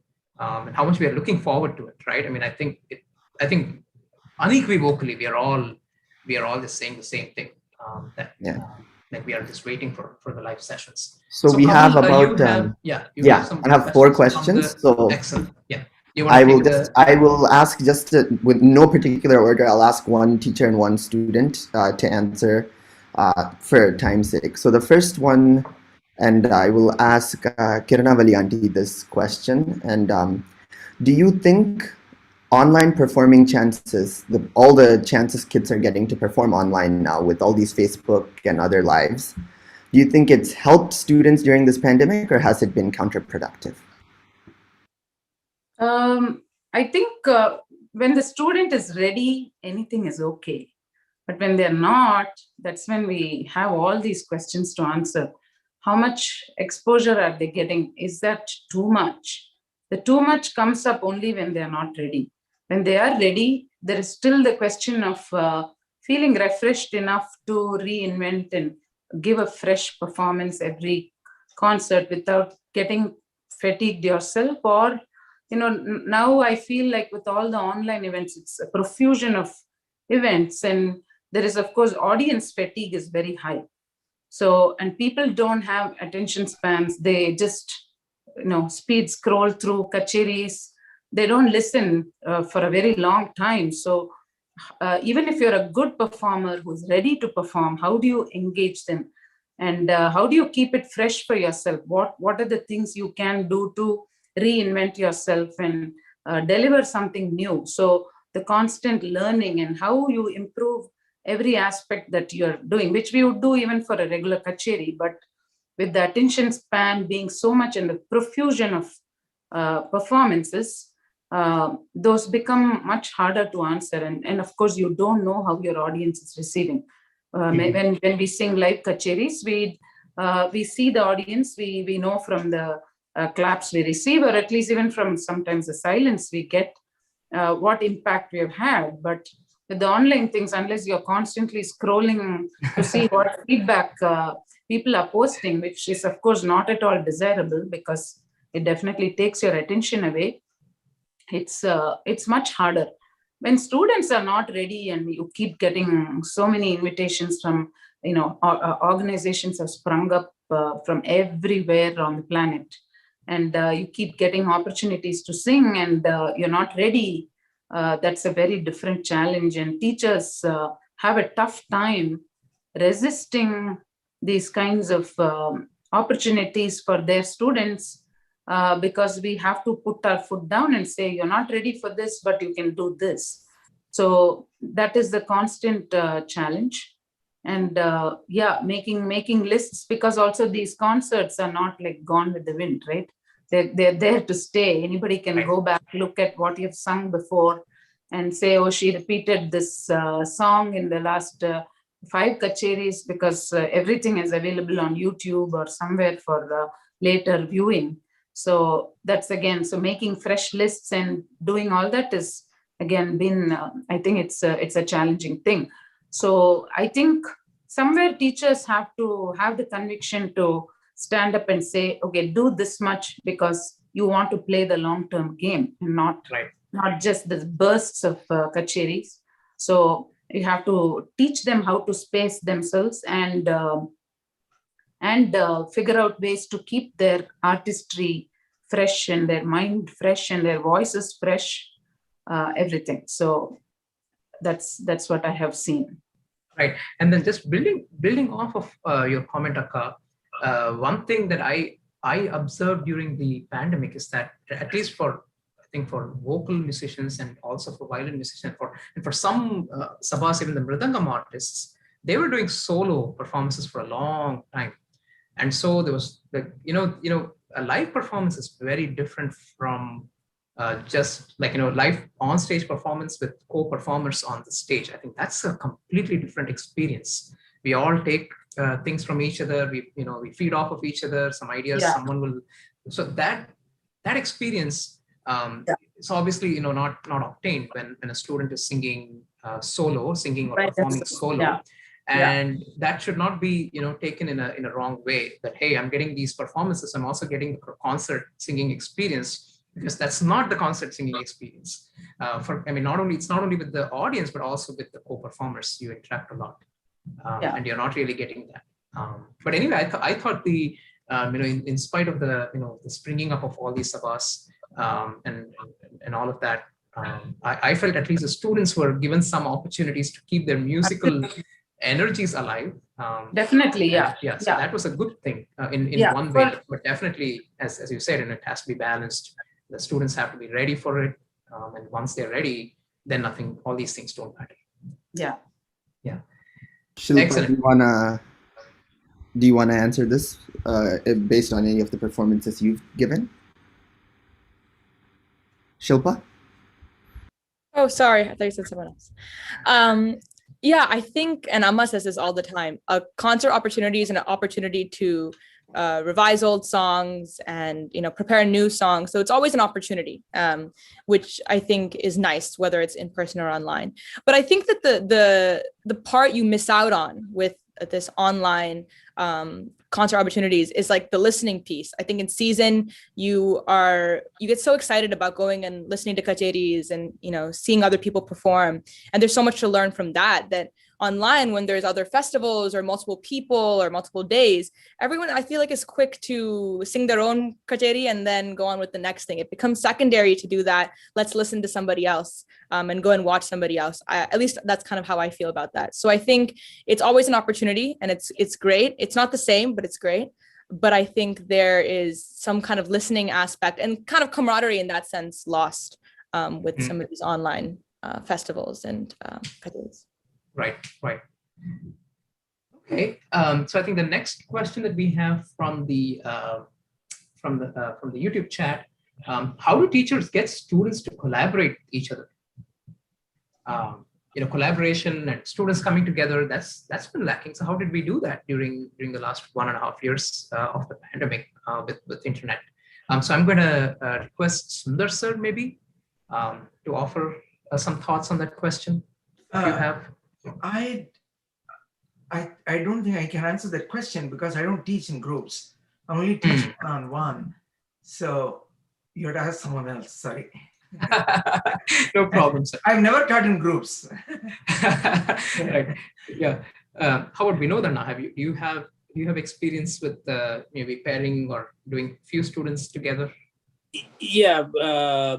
Normally, at the beginning, it's individual, and then when there's an idea that I share, it's a mix of a group and an individual, but there was no interaction other than seeing each other in the last. If you're asking specific to online, it's specific to online. There was no interaction other than like we are talking right now in our own homes.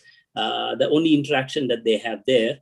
Unfortunately, with the online, when there's 2 or 3, 4 people, they can, when all play together, they're all muted, because otherwise you get this time lag. You cannot do that. The only way that they heard each other, or when I wanted to hear, is each one had to unmute and play their piece. So you could not hear, there was no, the short answer is there was no interaction other than hearing each other individually. But we could see each other's faces and we could talk to each other and know what each other was doing. But as a musical interaction with one another, the last 18 months, at least from my side, there's been no interaction. The first live kacheri that I heard personally in 18 months was yesterday. So. Oh, wow. well, Akka, yes, it seems you want to speak. Yeah, yes. Last year I did like a different format of summer camp. Usually we have a large group of people assembled, but we did an online summer camp, especially to do some games with students, music games. So that worked very well, because these kids were anyway dying for some interaction. And of course, my senior students like Akshay, Shruti, Neha, they all collaborate. They constantly interact musically. And I even asked them to start another group with another large number of students. I'm not sure how that's going, but I think the senior students have their own ways of finding ways to keep themselves engaged musically. But with the younger kids, you need to give them some direction. And last summer, we were able to do some of that during the camp. Right. Actually, building off of your comment, so so as part of SRGMPDN, for a long time, we've been doing these, listening sessions, and also and these are all weekly listening sessions, weekly Sahitya discussion sessions, and also weekly, I guess, like quiz sessions or something like that. I guess the quiz sessions became bi-weekly. I mean, not quiz, maybe like collaborative sessions, interactive sessions. That's what we call them. And we had them through Zoom. And one of the things we used to do is we used to prepare. By we I mean like mostly Kamal and myself. We would prepare questions for the kids to work on before the session, and then we would put them on breakout rooms in Zoom, which I have begun to like over the last 1.5 years as a very nice substitute to live interaction. I mean, you probably won't be able to do that even when you're live, right? I mean, if you want to put some students into groups in a live condition, in a live setup, you need a lot of space to create, say, 10 groups, right? So that they can just talk to each other and work closely with each other and answer a question about, hey, come up with a chorway for this, do trikalam for this pallavi, compose one additional Cheteswaram for this varnam, something like those kind of questions, like the Carnatic Idol type questions. And we put them in breakout rooms, and we'd be going around in those rooms. So I found that a very nice practical solution to keep the students active, and also I guess it also kept us active in terms of coming up with new and creative questions for the students. So anyway, so let me see if maybe Kripa, you have any thoughts on this issue? Yeah, so I mean, I guess that I'm in a bit of a unique situation in that I'm in New York, but all of Kamalikidan's other students are in Virginia, Maryland area. So actually, this COVID time has been like very, very good for me in the sense that all of us are online, so all of us are collaborating. So what Kamalikidan has been doing is last summer and then over winter break and now this summer again, we have workshops every day for 2 hours, and we'll come and like do some Pallavi exercises or some fingering exercises together. And so whereas before that would all be happening in person in Virginia and I would be in New York, now everyone is online, so I'm able to really take advantage of that and learn so much from that. And then apart from that, I mean, we have like a group chat, and so like casually, if KK is teaching, like I think a couple of weeks ago he was like, I'm teaching Jananini Nuvina, if someone wants to join now, and then you can just hop on a call and learn with someone else. So those kinds of like small things are nice and helpful. Excellent. That's a very nice response. Thanks, Kripa. So we have, I know we are running out of time. We do have some questions, very interesting questions, I think, from the group chat from YouTube. So I'm going to try to combine those questions and see if people have any thoughts. This will be the last question for discussion now. So from a teacher's perspective, have there been some aspects of pandemic learning and teaching that have been uniquely beneficial and likely to continue even after the pandemic situation has ended? So these could include things like, hey, maybe we learned that when we do things online, we tend to do a lot more discussion compared to live discussion about, say, artists or theory or something like that. So have there been some things of that nature that we will continue in the future? Have there been things of technology that we will continue into the future? So I'm just wondering if maybe Sundar sir, if you have any thoughts on that, Subhash sir as well. But let me see if Sundar sir wants to go first. Yeah, the one thing I did differently during pandemic is I took, say for example, I took Todi Ragam, and then I took a couple of students and then taught them 22 kritis in a row. One Todi after another, and then explain how it could be Tyagaraja, Saint Tyagaraja, one person is enough for Todi, right? He's given so many variety. And then I added Diksha there, and then Shyama Sastri and other 20th century composers to the current day, and said, see how Todi is developed. And then now they know about 25, 26 kritis of Todi right now. So I'm doing it for one raga at a time. Now the next one is Bhairavi. So I'm trying to teach stacks of Bhairavi kritis that also would develop. When I meet them now, I'm deploying those sangatis into how you can form a whole raga with I don't want to use the word, but like TRS Mama would say, American you can steal gems from that and make a beautiful raga. That Manodar, it develops the Manodharmam, how it develops learning kritis. So I'm able to do that. That's one thing I tried differently, and I'm going to try with Bhairavi next. Oh, that is a wonderful thing. That's a wonderful thing. And I guess the online teaching probably would not create as much, say, monotony as doing it live. Because you will supplement it with recordings. You can, wind up sessions sooner. Yes. So you can find creative ways to reduce our monotony, because we would avoid doing that in live sessions. Correct. Because for somehow it will, you how much more can you say? Oh, in the class Todia. In the class of Todia, right? Exactly. Even for a student, it will become boring, right? Right.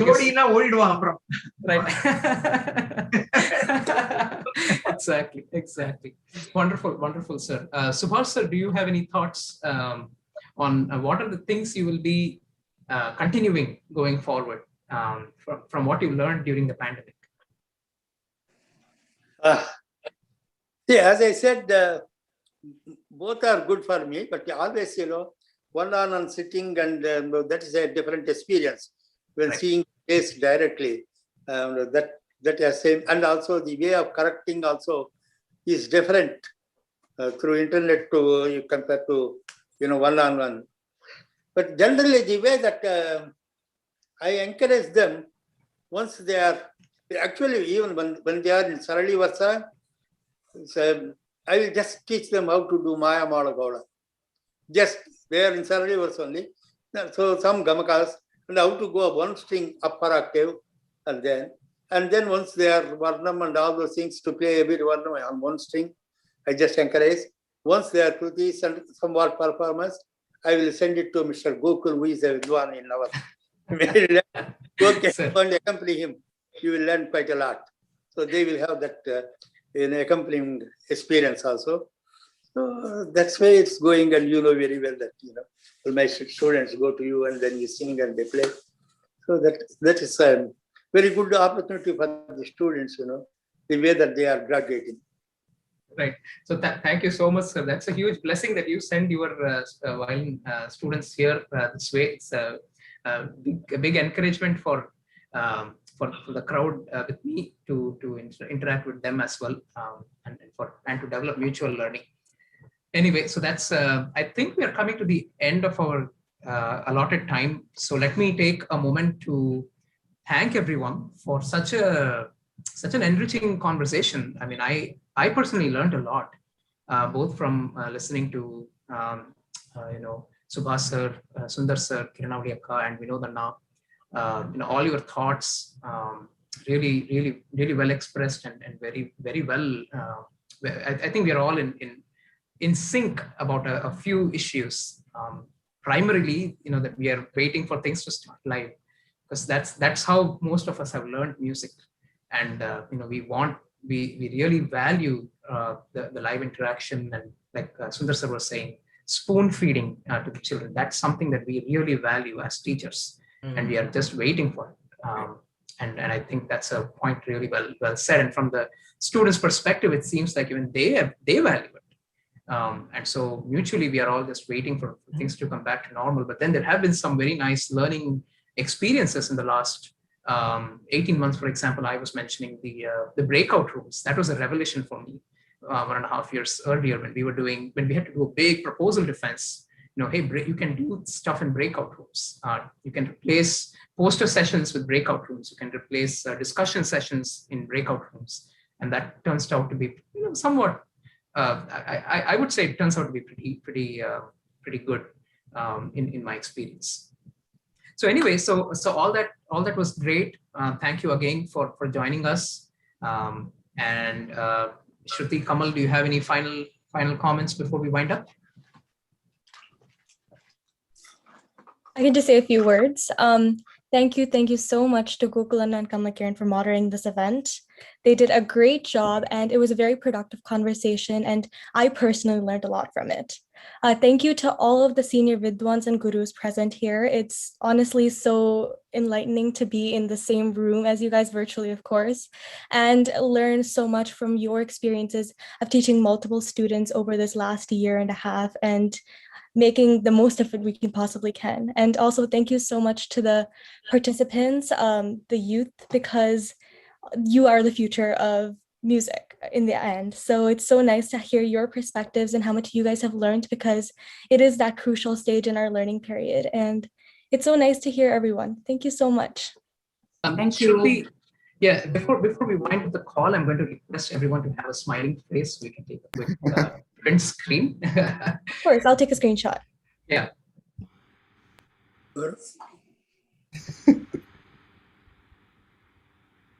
Excellent. Done. Thank you so much, everyone. Thank you so much, everyone. Yeah, that's good. Thank you. Thank you. Thank you. The next event we have is, okay, sorry. The next event we have is a Meet the Youth Volunteers. The youth volunteers for this festival have single-handedly run everything from the logistics of making sure everyone applies, from making the schedules to making sure that everyone is able to participate in the events and planning the events, everything from the beginning all the way to the end. So we're gonna have a small introduction session for all of the youth volunteers here.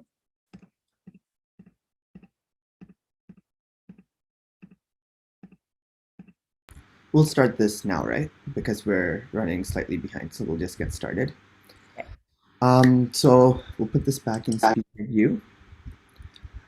So real quickly, what we'll do is we'll have each youth volunteer introduce themselves and what, who they learn from. And really, as Shruti said, without any one of these people, this festival wouldn't have been possible. I'll start. Of course, I'm Kamalakiran Ninjamuri, and when they approached me this year, SRGMPDN approached me this year asking if I would be interested in taking this festival forward this year. And, I heard at least last week of May is when we, right? Last week of May, around the last week of May. Like mid-May, yeah. Mid-May, yeah. Mid-May is when we heard we were going to do this. And it was almost a little more than a month when we had to put all of this together. And so when I was thinking, of course, I could think of no one other than Shruti to help me lead this because, she's helped organize these things before, and she's always been a volunteer, whether it's at the temple or at other places. So first I have to also introduce Shruti Ramesh. Thank you so much for everything in terms of logistics, timing, schedule, all the background work that you did. Really appreciate it. So start it. You can lead it, and then I guess in a row you guys can just unmute and introduce yourself. Sure. Hello everyone, namaskaram. My name is Shruti Ramesh. I learned from Srimati Kiranavali Vidyashankar, who we just had as a panelist in the last event. I am going into my second year at college. Malin, do you want to go next? Sure. Hi everyone, I'm Malini Srinivasan. My teacher is Dr. Radharamji in Tiruvanmayur, Chennai, and I am a rising junior at Sherwood High School. Raghav? Hey everybody, I'm Raghav Chakravarti. I learned from Dr. Gokul Chandramoli, and I'd really like to thank SRGMPDN for giving me the opportunity. I personally had a lot of fun organizing and learning a lot from all of the other events, so it was a great time. Tejasvi? Namaste everybody, my name is Tejasvi Subramania. I'm 15 years old and I currently learn from Srimati Nirmala Ramaswamy and Srimati Padmini Ravi of Chennai. Bhargav? Are you here? Okay, Somnath? Namaskaram everyone, my name is Somnath Danibotla. I'm a violin student of Sri Subhash Vinjamuri, sir. I'm going to my sophomore year in college. I just want to say, I really want to thank SRGMPDN and the entire youth team for giving me this opportunity. So I got to work with a lot of fellow youth people and work on making better music in this area. Kartikeya? Namaskaram. My name is Kartikeya Vinay Kumar. I am a vocal student of Sri Gokul Chandramoli Iyer, and I also had a lot of enjoyment to be a part of this, and I got to learn a lot about a whole variety of topics in Carnatic music. So thank you for the opportunity. Harini? Hi everyone, my name is Harini Ramanathan. I'm a rising sophomore and I'm a vocal student of Srimati Nirmala Ramaswamy. And I'd like to thank SRGMPDN and all of the youth members for giving me the opportunity to be a part of this event. Niva? Namaskaram, my name is Niva Mangalampalli. I'm a rising junior at Colesville High School. My guru is Srimati Nirmala Ramaswamy. Once again, I'd like to thank Sarigama Padani for giving me this opportunity, for being on this side of the festival. It was a very nice learning experience. Thank you. Vaibhav? Namaskaram, my name is Vaibhav Sorirarajan. I'm a rising freshman at Columbia University, and I'm a Mridangam student of Sri P.K. Swaminathan and Dr. Mayapuram Keshivaraman. I'd like to say thank you to the Sarigamapadani youth team for this opportunity. Bhargav, is your connection okay now? Yeah, can you hear me? Yeah. Okay, cool. Oh, okay. Hello, everyone. My name is Bhargav Thumkur. I'm a violin student. I learned from Kamalakiran Vinjamuri and Shri Dalipi Sundarajan. And I would also like to thank Sarigam Vajani for the opportunity. I really enjoyed helping with the events that I could and listening to everyone else. So thank you very much. And one thing I'd like to say is I think we're missing Chetana on this call. As well as Sahana. And Sahana. So Sahana Sriram, a student of my father, Sri Subhash Vinjamuri. She has also been very helpful in this, and she also learns vocal from Srimati Charumati Ramachandran. And then we have Chetana Iyer, who's also part of the youth team, a student of Padma Shri Kanyakumari. And we also have Shrikar Chittari, who is a Mridangam student of Sri Vijay Ganesh and Sri Nevedi Narayanan sir. And all of these people have really been, again, the backbone of this festival.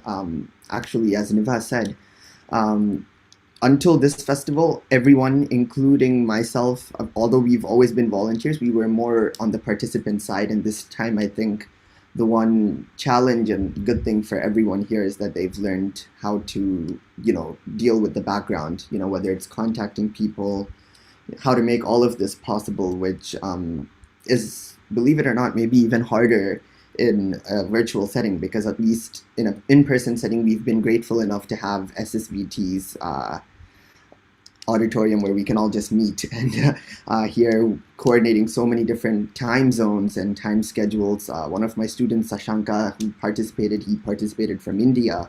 We had numerous participants from California, so we have multiple time zones that we've also been coordinating, and everyone really made it that much easier to make this happen. So thank you so much. Thank you all for coming. And in about 5 minutes, in about 5 minutes, we'll be starting the next event. We're back on time.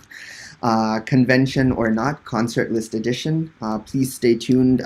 Do join the Zoom if you want to be a part of it.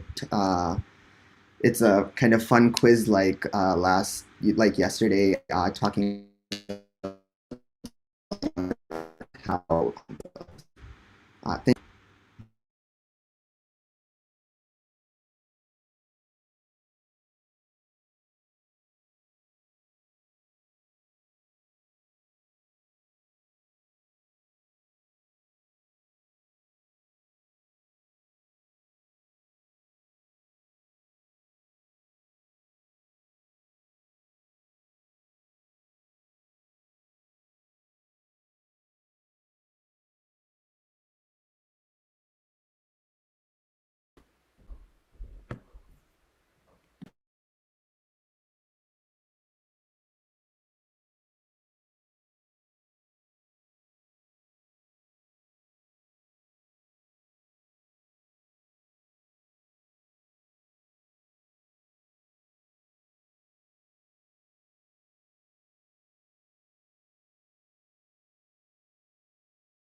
Hi, everyone.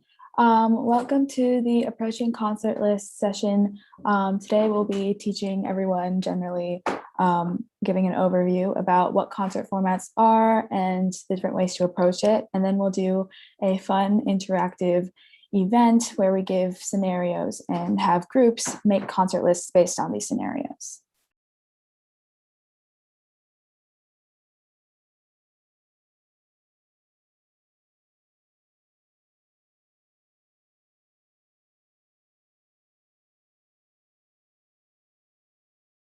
One second.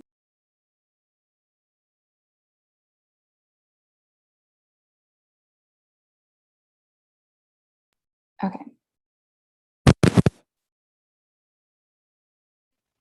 All right. Namaskaram. My name is Kartikeya, and we'll be starting off with Sri Ariyakudi Ramanuja Iyengar's concert format. So prior to Ariyakudi sir introducing this concert format, Manodharmam tended to be very lengthy and repetitive, with concerts ranging from 4 to 5 hours because of this. So Ariyakudi sir introduced this concert format as a way to change the standard and bring more excitement. His proportions for introductory and short compositions were around 3 minutes for the alapana, and also giving the violinist 2.5 to 3 minutes as well. The kriti in around 4 minutes without overly repeating any phrases, and Neraval and Kalpana swaras for no more than 4 minutes each. As a result of this, more kritis were presented, the pace of the concert increased, and the audience's overall interest and curiosity also greatly increased. So Ariyakudi sir's concert format goes as follows: a varnam at a brisk pace, which served as a vocal warm-up, an introductory composition or two in a Ghana raga like Nate, Gaula, or Arabi, and other ragams that would be suited for introductory compositions. He would then sing Trinity compositions in different languages on various gods and goddesses in contrasting ragas, and with great variety in Manodharmam. There would be a main piece with elaborate and extensive Manodharmam and a Taniyavartanam. And if Ariyakudi sir decided to present an RTP, the RTP would be around half an hour long, and the Taniyavartanam would be played there. After the main composition and or RTP, Ariyakudi sir also included the introduction of Tukudas and a Tilana. He would then finish off with a Mangalam. As you can see, the structure that Ariyakudi sir put in place is still very close to what we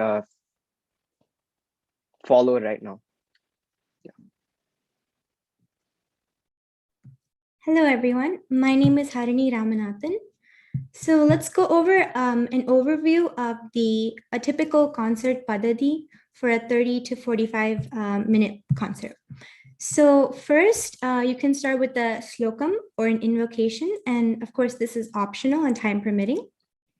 Second, you have a varnam or an upbeat kriti. And sometimes you may include brief kalpanaswaram.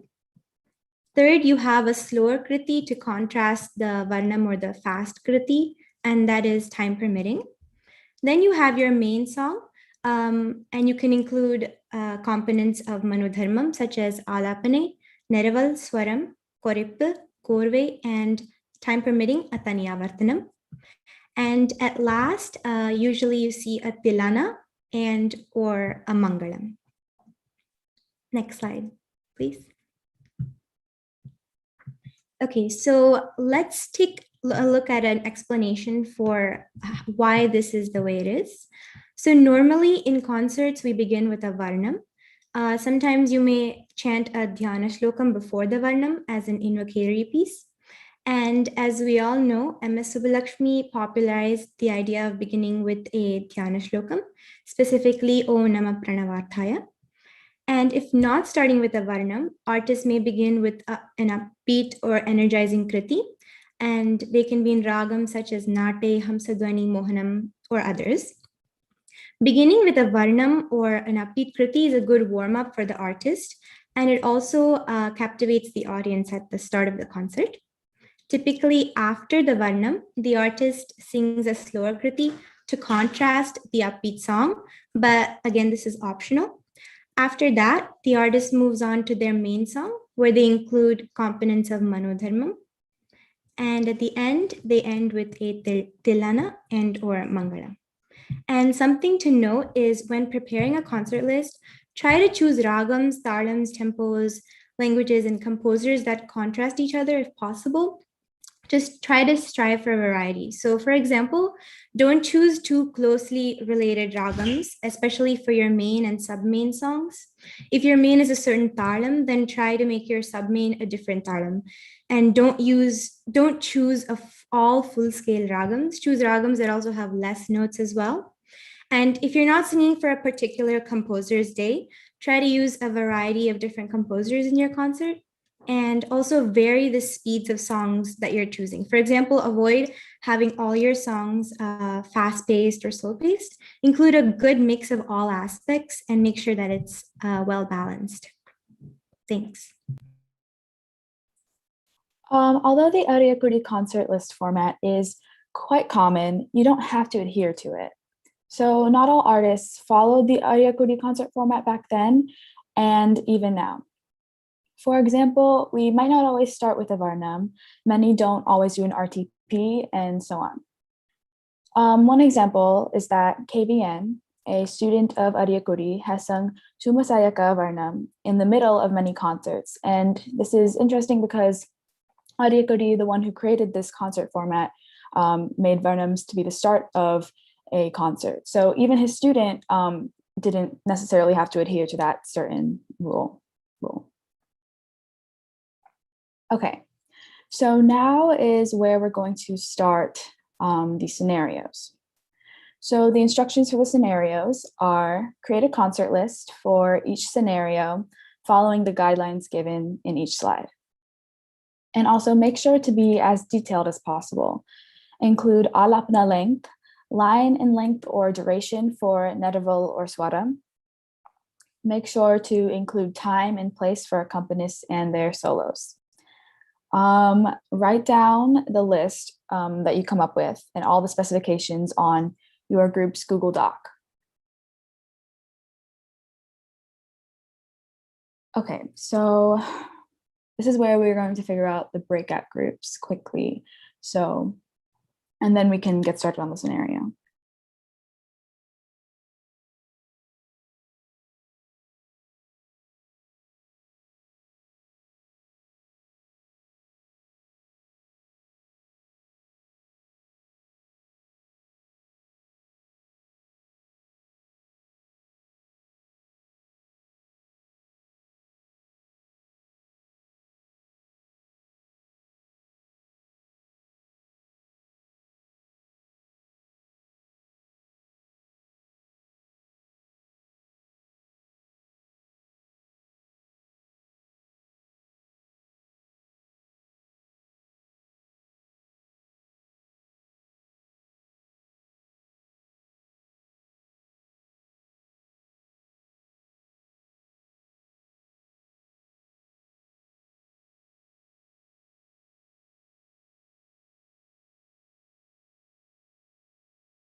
Okay, so okay, I'll put these scenarios in the main chat to everyone so they can all see, and then I'll go into each of the groups and give them their documents.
Wait, Shruti. Yes. I accidentally moved someone to a different room. Can you move them back? Yes. Who am I moving? I think it was Tejasvi or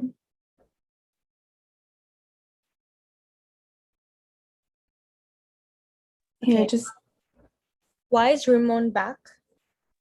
I do not know. I'm confused. People left out of my room. And Who left? Nahar and then Shashanka. Okay. Can we put Nahar Shashanka and who else? Was it Nahar Shashanka and Neha. I can Okay. join the breakout room. I'll go back. All right.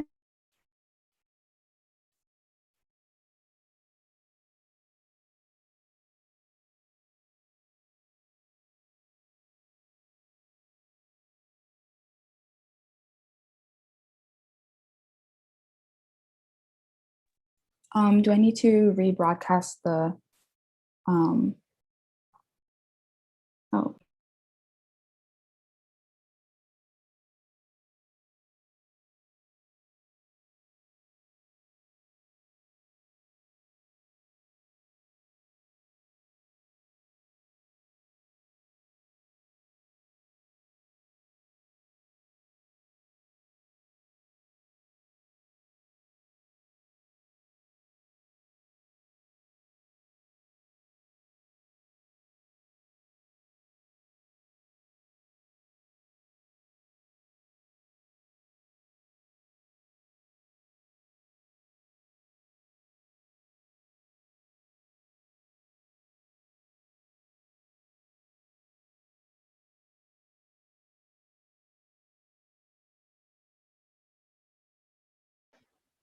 Hey Shruti, are you here? Yes. Okay, can you go to the breakout rooms? The groups seem to be slightly confused on to what to do, like which doc to use. So just go on each one. And then for the audience here, just while the groups get ready, and I know we've been talking about this. One thing with the pandemic is that we've had a lot of concert opportunities for so many students that they might have not gotten beforehand.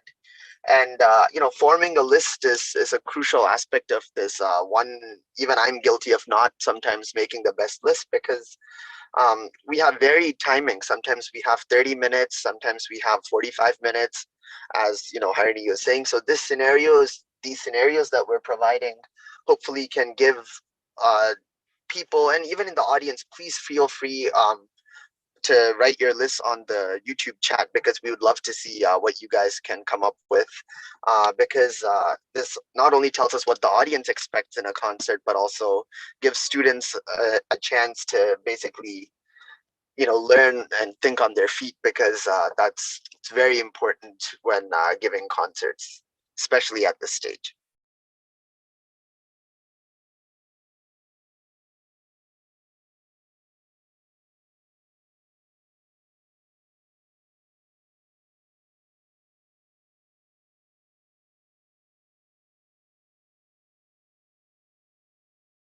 I can screen share a doc to write down any of the audience's ideas. Yes, can someone monitor the YouTube chat as well, just to make sure? Yeah, I'm doing that right now. Oh, perfect. Thank you.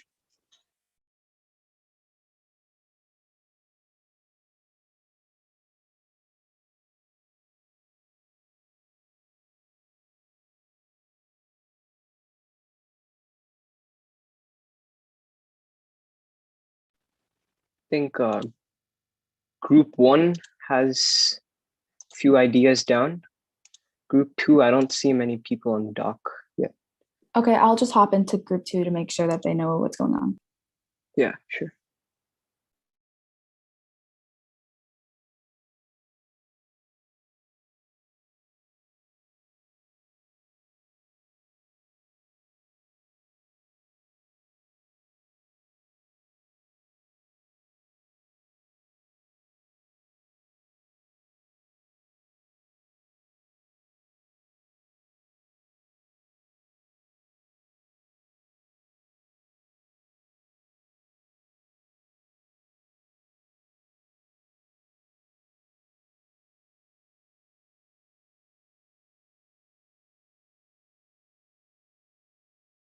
Everyone's just writing on one doc. The group 2 is writing lower on group 1's doc. Okay.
Okay, I think both teams have at least one answer down right now. Yeah, so I'll just close the rooms. All right.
Okay, so so group 1, so the scenario was a Rasika requests you to sing Naruchi Naruchi and Karaharapia as your main, and you have to rewrite your list to accommodate this request.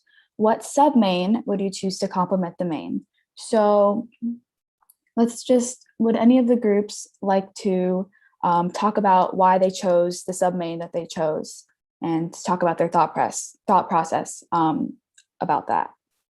Let's start with group 1.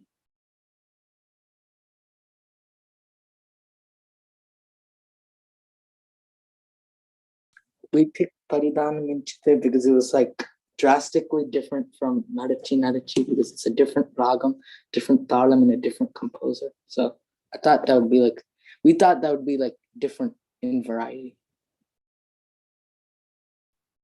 Okay, and group 2. So our sub-main we chose as Bantu Riti Kolu and Hamsa Anandi because it's very different from the ragam Karahara Priya. So we thought it would be a good contrast to Nadachi Nadachi. Definitely. Okay.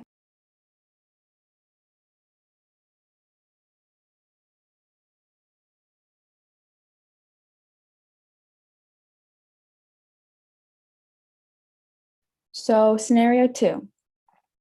You are singing a concert in Chennai. A mama comes up to you and requests that all of the songs are in Tamil. You already planned for your main to be in the Ragam Kamboji. Create a 1-hour-long concert list based on this criteria. And I'll put the scenario in the chat again.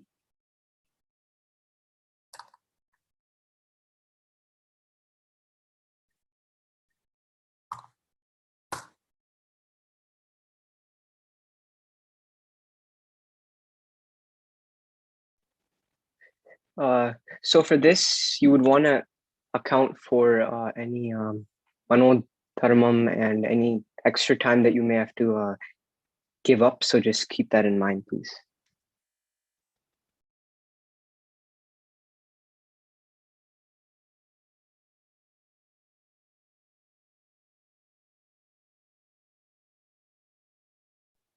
So while the participants are in the breakout room, we were thinking that we could take some audience's inputs and make a list ourselves following these criteria. So starting off, so if the main raga is in Kambodi and it has to be in Tamil, like one of the first songs that I think of is Karnakan Kodi in Kambodi. So that could be a good starting place. And for that, it would be a composition of Papanasam Shivan. And it would be Aditaram.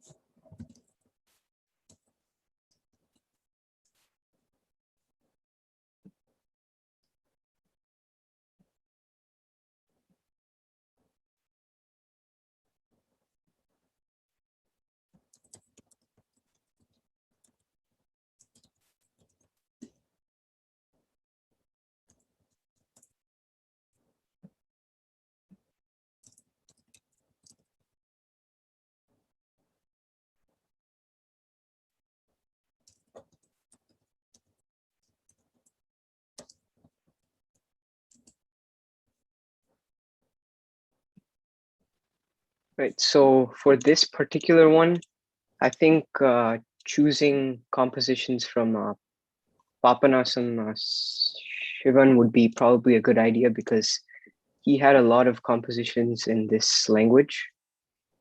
So if your main was Kambodi, you would mainly want to pick a ragam that is contrasting to sing before that, and one that is probably fast in pace. So that might be a thing to think about. Right, and for like a sub-main, we could go towards something in a contrasting raga, like probably Pratimadhyamam, like Pratimadhyam Mela Karta, maybe like Pantuvarali, or like Shubha Pantuvarali, or Simhendra Madhyamam, Ramapriya, one of those. Like Shanmugapriya or Or something. Shanmugapriya, yeah, that would be a great choice, yeah. We could also go for like a Varali. And then say we take Varali, if we want to do a Tamar Kriti, we could take something like Kavava, maybe, keeping with the Tamar theme.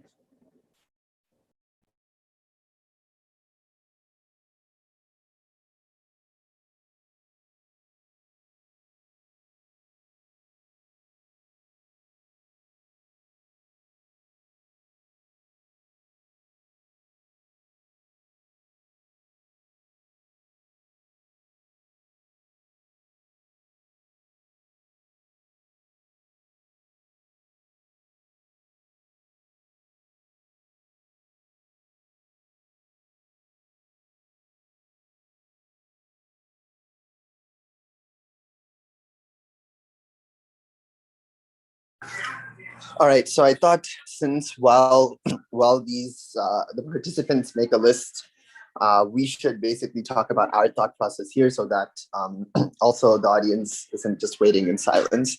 So Shruti, wait.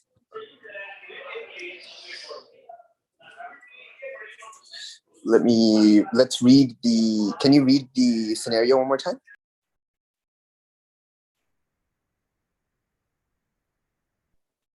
Sure. Yeah. Oh, okay. Sorry, you can go ahead. You are singing a concert in Chennai. A mama comes up to you and requests that all of the songs are in Tamil. You already planned for your main to be in the Ragam Kamboji, so create a 1 hour long concert list based on the criteria.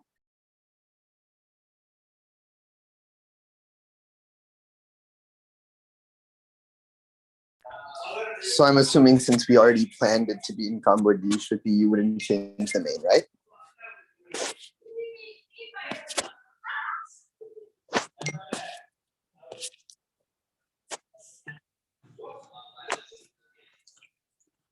Oh,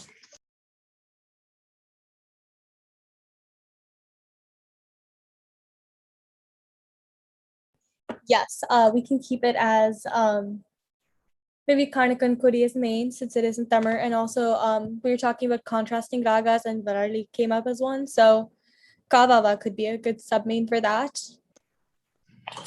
Unless we're thinking of different talams, then we might not want two adis. That's true, yeah. So you could do like, oh, your favorite ragam, Purvi Kalyani, Ananda Natamar Aduva, right? Ananda Natam. So yeah, we want a Prati Madhyamam and probably a different talam for the sub-main. And it's only 1 hour, so I guess right. maybe And one song before, right? Right. And since it's also Neelakanta Shivan as a composer, it's a different composer too, to vary it up a bit. Yeah. And we could start with not sure. We could do like Taya Tripura Sundari in between sub-main and main. Right. But that might not go with. So one thing I don't do well is concert lists in general. Like I might think that Taya Tripura Sundari is okay, but then many people might have another view just because Kamboji Padasa, it's the same thing as the Suddha Saveri. So it might not be something that might not be the best choice, but maybe definitely like a chapu there somewhere would be good. Right. You could also start with that too. That's also an option. Like in a shorter clip concert list, you don't necessarily have to have that Ganesh Akriti or that Varanam to start off with, because it is a bit more of an accelerated pace throughout the entire thing. Right. Maybe Karpaga Manohara, something like that. Or even like Arul Saving in Rasika Priya, just for like a lot of contrast there for Raga. Absolutely. And then ending, we can always like, there are a lot of like traditionally Tamil like ending songs. Like if people were there yesterday for the Tukara sections, and we have Tirupavai, Devarams, and Tirupugars, all three are always in Tamil. So yeah, I know a really pretty song in Rageshri that's written by T.K. Govindarao, and it's a really good ending song. Right. And also a lot of Tamil Tilanas exist for the pace if you need to play with that a bit. And always, whenever in doubt, you could do a Viruttam and just some Tamil slokam and do a Viruttam. Of course, of course. I think they're almost done here. Both the groups are almost done, I think.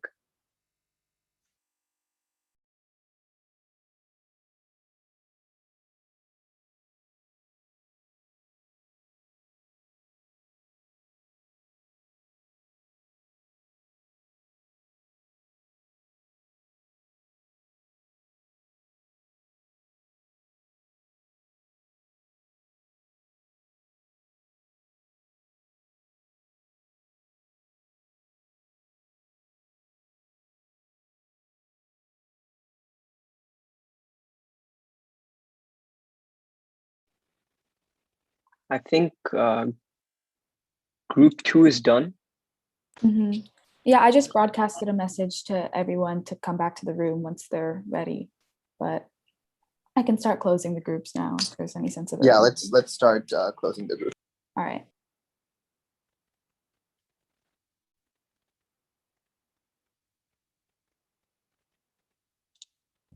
Oh yeah, Sahana. So the list that we are working on or the constraints that we're working around right now are you're singing a concert in Chennai. A mama comes up to you and requests that all of the songs are in Tamil. You already planned for your main to be in the Ragam Kamboji. Create an hour-long list based on the criteria. Oh, okay. Based on that, like, what's your first thought?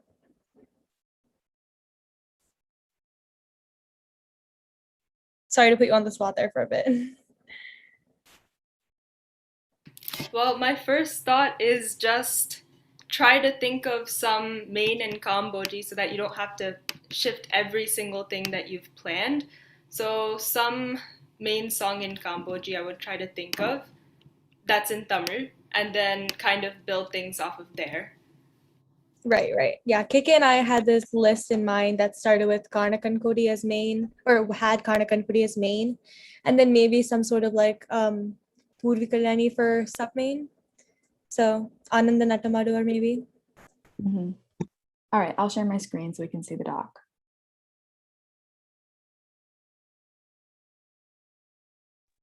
Okay, so does group one want to share their list and their thought process behind it? Sure. So for the first song, we decided to add a Varnam and Lalgudi Jayaraman's Charukesi Varnam as a introductory Tamil paட்டு. And then we moved on to a Tevaram Vananai in Kiravani. And we were accounting for time as well as we were trying to form the list itself. And we had those first two, and then we jumped to the main as well. We were working side by side. So Kamboji, we had to get that down as well as a Tamil Patu. So I think the two guys, they researched that and they're working on that.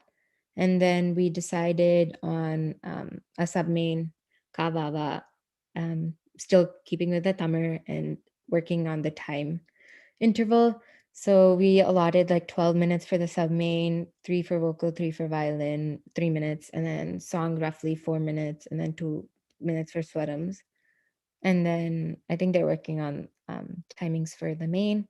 And then we wanted to end with Kurai Rumile, a popular, nice composition. Yep. Great list.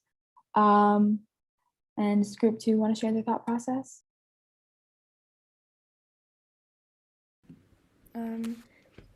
Yeah, so for the first song, Paratparan, it's in Vachaspati. Many of the Tamil songs are by Papanasam Shivam, so we chose Paratpara. And it's basically a counting time in mind where it's going to be like 5 to 10 minutes if we have like a short swaram in the song. And then our sub-main song was Sri Valli Devasenapate. It's in Nattabhairavi. It's by Papanasam Shivam. And that is going to be 15 minutes because it's kind of like a longer song. And we are going to add like swaram for it, which would take about 15 minutes. And then the third song was Kanakan Kodi Vendum. It's in Kamboji, which was the main song, and it's by Papanasam Shivam. We thought this would be like 30 minutes because first we'd have like an alapanai, then we'd have neraval, and we'd also have like violin accompaniment for the alapanai. So that would take some time for 30 minutes. And then our last song, number 4, was Adum Chidambaramu. It's in Behag and it's by Gopala Krishna Bharatyar. And we thought since it's like an ending song, it's gonna just take about like 5 minutes to sing. And so in total, that comes to about 1 hour. Nice job. That concert list had some pretty great contrast in between the compositions. So nice job there. Yeah, and then going back to group one's list, it was funny because we were talking about having Varali as a sub-main to complement the Kamboji. So it was really cool that you guys came up with Gavava.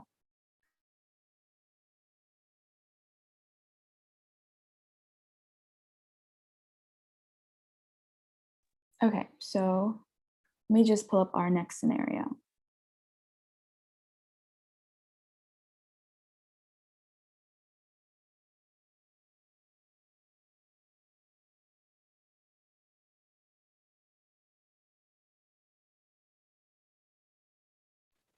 All right, so our next one is you are invited to sing at a local temple's Dikshitar Day. Your Mridangist requests that you set a main set to Mr. Chapu Talam because they have a new Mora and Corve to try out. Create a concert list with a duration of 30 minutes.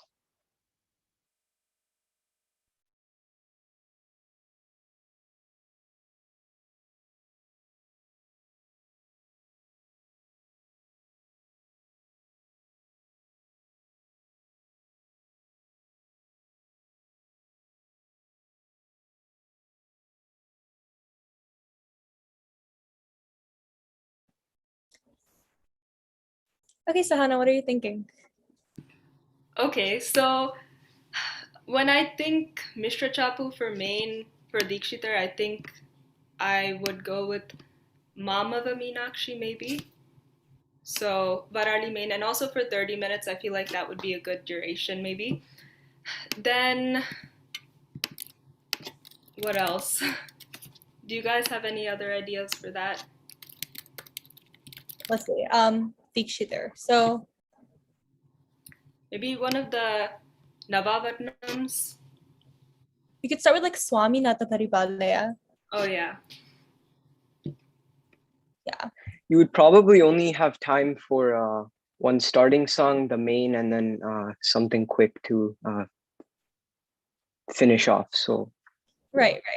And to like include a bit more minor, then maybe we could do like Swarams for Swaminatha Dharipalaya, just at the Pallavi or something. And then, yeah, for Varali, you would be like a short raga for maybe like a few lines in Edible, a few lines of Swaram, and then maybe just give it to your Mridangas really fast so they can play their Moran Korve. And then ending, what do you guys think for the last song? I know Dikshitar's very famous for his Notaras that he has. So like Vande Meenakshi or something like that, if you want to be kind of unique in your concert, that would fit the time frame too. Right, yeah.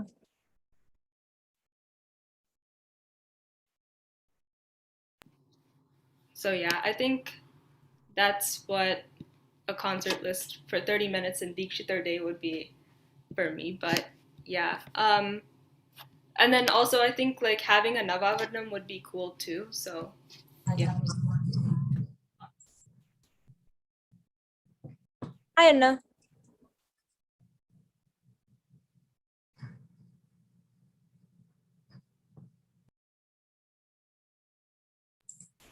Anna, we have recruited you for the concert list presentation as well before your next presentation starts. Oh, really? Okay. So I should. So I'm on the hook to be to look good and speak good, I guess. We have, I think, a couple more scenarios, right, Malini? Yeah, but we are running low on time, so we might. Yeah, I think we can do 2 more scenarios. 2 more? Okay. Let's do it this way rather than doing it the Google Doc way. Yeah. Let's end the breakout rooms and just have everyone just narrate their thought process, because I think that way we can save time and also just get constant interaction, because I'm sure as a big group together we'll be able to get through these scenarios, because I like some of the scenarios coming up.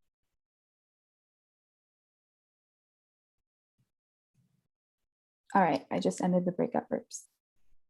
And sorry, my video is not on. My internet has been a little spotty, so hopefully soon it'll be better.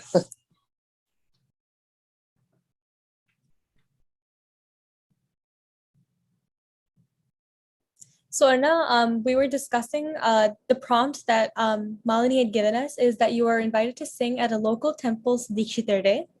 Your Mridangist requests that you sing a main set to Mishra Chaputalam because they have a new Mora and Korvai to try out. Okay. Create a concert list with a duration of 30 minutes. Okay. Main is in Mr. Chapu and all Dikshitar songs, of course. All Dikshitar song, the main one has to be in Mishra Chapu. Correct. And of course, all the raga, other stuff. I mean, as a concert list, everything should make sense. Well, is it allowed for the vocal performer to say nope, that's not happening? That's in this scenario, we're trying to be accommodative for all these requests. Yeah, I was just joking. Yeah, we should not do that, by the way. But yeah. So does anyone have of course, Gokulana and we have a song in mind, I'm sure, but we're not going to do it the Google Docs way. So if anyone on here can just unmute and say what you guys would do for main, because let's tackle that first, because that's the first restriction, right? Mr. Chapu main. So then based on that, we can decide the rest of.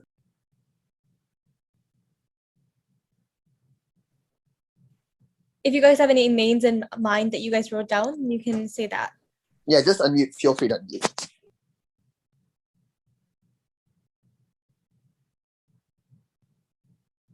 Akshay and Vibhu, Shankarabharanam. Good. Akshayalinga Vibho. Yes, that's a good choice. So let's say we nail down Shankarabharanam Akshayalinga Vibho. What could be a good starting composition for this one? Maybe I need to. Mahagana or Swaminatha Parapaya Samam or Mahagana. Yeah, I think so. And this is we need to keep in mind that it's a 30-minute performance, right? So Akshayalinga Vibho itself is a big one. Actually, will Akshayalinga Vibho be suitable for a 30-minute performance? That itself is a big question I have in mind. What if we do Sri Matrabhutam in Yeah, maybe we could, but then it would limit you for Neraval, all these like offbeat ragams. Right. But maybe there is a composition. Maybe even Bhajare is. Bhajare Rechita, yeah. I would say for 30-minute, that might be a little bit of a stretch. How about Sri Balasubramanian in Bilahari? It's small, compact, place for Neraval. How about Mama Meenakshi? Or Mama Meenakshi, yes, something like that. I would say for 30-minute, we should go for something like that. Actually, Mama Meenakshi is a very good suggestion. Yeah, Mama of Meenakshi is a really good idea. I think Sahana said that while the breakout groups were open. Right. I mean, it's a short composition, and then 30-minute. Varali, you can't really keep singing too much. Nice, and then we can maybe end with since it's a Dikshitar. I mean, maybe. Sorry. Sri Venkatagirishan in Suruti. Yeah, Sri Venkatagirishan, or in fact after Mama Meenakshi, something, some sort of like, I consider Varali to be a very weighty, but it's not a weighty ragam. So I like to balance it with some ragams like say Bilahari or Nalinakam if possible, something that will give a nice contrast. So in this case, maybe something with a Dikshitar note would be a very exactly. Notice Swaram is what I was going to say. Could Rangapuru Vihara also work, or like Sri Parvati and Bauli? Would those two work to end? For a starting. So Sri Parvati, keep in mind, Nahar, when you're setting concert lists, these Shuddha Rishabham Antara Gandharam combinations, typically you would like to do, you see it in the first half, like especially in the first or second item. So Sri, like ragams like Maya Madhava Gauda, for instance, right? That's the sort of the main ragam from which you get Bauli. Because those are really good ragams for getting your throat and all that like adjusted.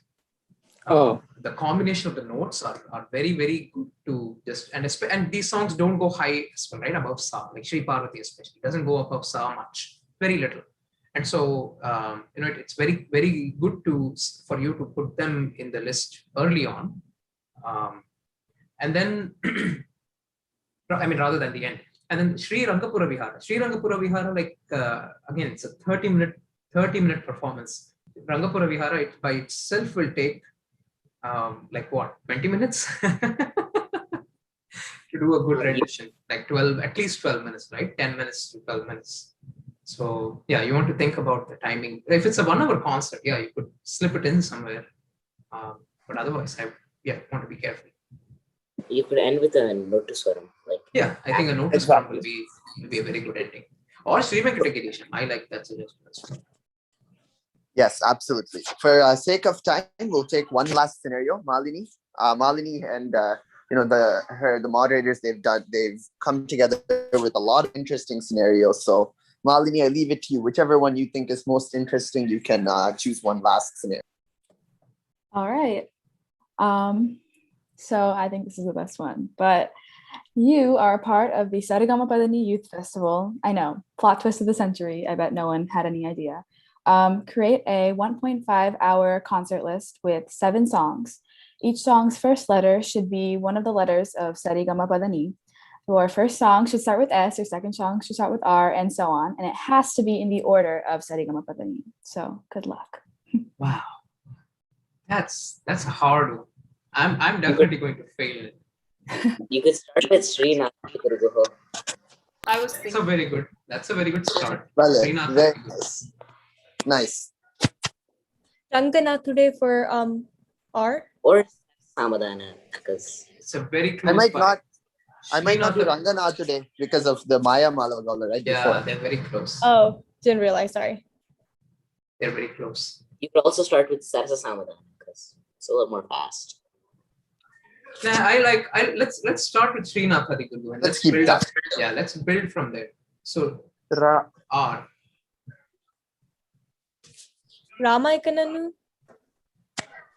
Good contrast, but I think it would end up sagging the list a little bit. Is there something more bright, faster for starting with Hey, remember Ra. R. Ramananu Brovara. Ramananu Brovara. Yes, perfect. Ramananu Brovara. I think that's Ramananu. perfect. Very That nice. is perfect. Very nice. Yeah. So let's set that. So now we have Srinath, Yeah. and we have Ramananu. Ramananu. Anyone want to go for G? Ganamurte maybe. Perfect. I had the same thing in mind. Anything else? I guess I would lock with that. Yeah, I would go for that. Yeah, Next I was one. gonna say Gana Rasamudan, but if we're doing Ramananu Brovara, then those will clash. Yeah, they will clash. So let's just. I think Ganamurte seems like a nice contrast after. But the only thing I would say is that we are doing a series of Melakattara now. So maybe we should break at. So if there's a better suggestion for G, that would stop. Anna, நீங்க ஒரு பாட்டு you sing in Saranga. That might start with G, right? Gana sab. They're Jnana Sabai. Oh, Jnana. Oh, okay. And I would wait. I mean, since we're doing a 7-song list, I would wait for that to be like just before the main, not the.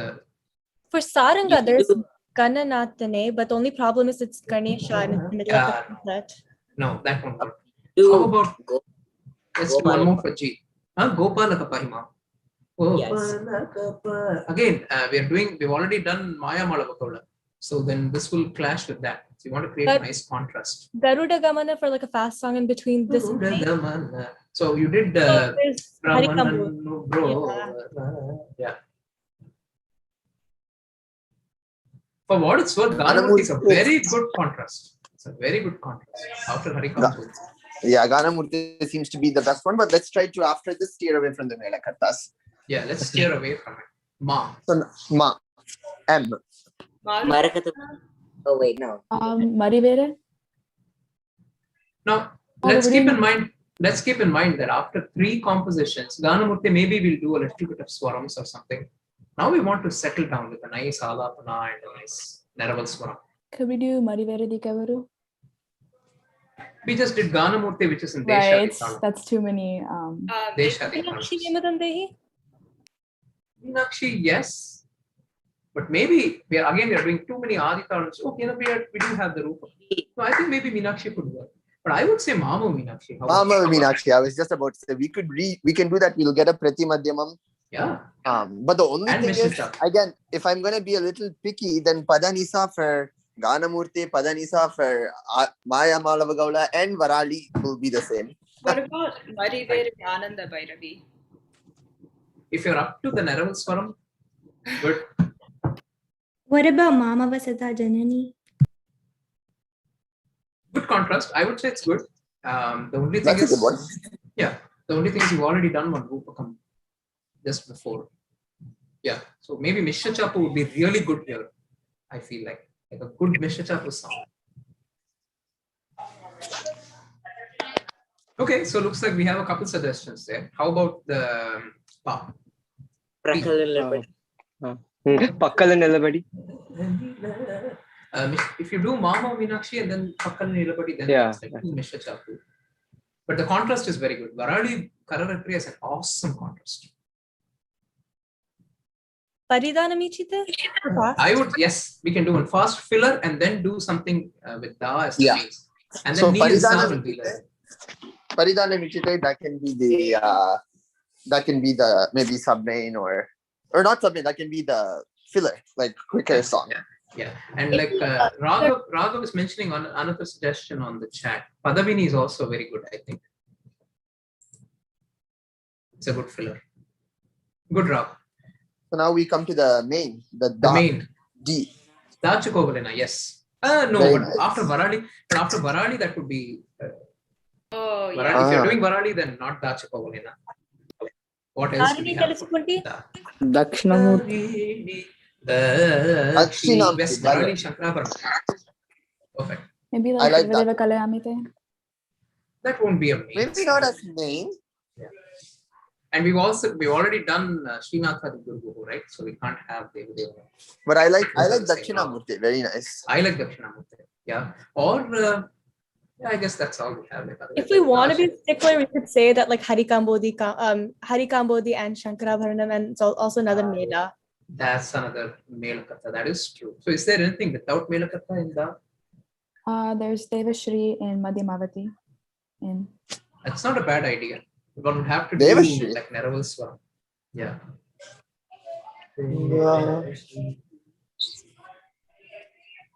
Durusuda, I mean, it's Durusuda. fine. But Varali, we did in the very beginning. That's true, yeah. Yeah, but still, Varali Saveri is not a good combo. Both are very high Kamakam. I would say Varali Kararpriya is like the best. And one isn't of the it best two songs in between though? Yeah, but still the same concert. Very rendu like it will be very Kamaka. They can't do much of Akaram. You'll run into those things. Right, yeah. How about Darkana Bilahari? That's a very good suggestion. Dorakuna. Very nice. Yes. Maybe we can change Paridana Michite to something like Padavini, and then we can keep the Dorakuna. And we can do, yes, I like that. I like that. Let's do that. And by the way, for if you wanted to do, I'll keep it as is. But keep in mind that this group of people you all have learned some nice Devarams and all that. So there is also this Punnum Meipurulum and those kinds of things. That will be a very good composition right before the main. It works out really beautifully. I've tried it in concerts. Yes. So now the last one, we need one song. Me, off the top of my head, I'm thinking Hamsa Nandi, Tirupugai. Or Napali Sri Rama, that's what comes to mind. Hamsa Nandi, Tirupugai, which one is that? Which one is the song you said, Kamal? I missed it. The Hamsa Nandi, Tirupugai. Niraimadi Muhammad. Niraimadi Muhammad. That is a good contrast. And someone said Napali Sri Rama, that would be good too. We could also do something like Nagendra Haraya. Ragamalika. That would be a Ragamalika. Or we could do a Tillana that starts with Nadri something. I mean, I know Nalina Kanti Tillana. I mean, does that count? Actually, there's a Purvi Niri Gamagarisa. Niri, yeah, that's right. Purvi Tillana, that's a good one. And then the Shankarabharanam Tillana is there as well. No, but maybe not after Bilahari, we don't want to do that. Yeah. That one. Maybe a Gambira Vani Tillana. It's Nadradim. Oh. That's good. Okay, so I think we have lots of options for me, for N. How about S? The last S. Or there is no S. It's just Sarigamapadani. Oh, it's just Sarigamapadani. Excellent. I think what I've learned from this is that I'm never going to do a Sarigamapadani list with like this. It's too hard. No, it's too hard. What about complicate it further and then say, hey, the song and the note have to be the same, right? Like the Sa song has to start from Sa, the Re song has to start from Re. Next year's updated concert list quiz. Not even concert list quiz. We're gonna make people do it because it's gonna be in person. We're gonna make people in a list like this. Yeah, it has to be like a Swaraksharam list, basically. Swaraksharam list. Minimum requirement. Yeah. So, well, Mama Meenakshi is definitely there, right? Like, there's no way out of that. Mama Meenakshi and Dachukovalina, there's no getting out of those two. Yes. Thank you all for this wonderful event. Thank you to Malini, Kartikeya for and Harini for moderating this session. This was a lot of fun. Again, I think thanks to all of the youth volunteers, we're able to come together with some unique ideas and talk about the community. So that means a lot. And now we're going to have the group rendition by SRGMPDN kids. And unless Shruti had anything to say, Gokul Anna and I wanted to talk about a couple things. Okay, Anna. So let's get started. So let me make sure, Kamal, before we start, that we have all the kids online. So I have sure. Kartikeya, Harini, Sahana, Visesh.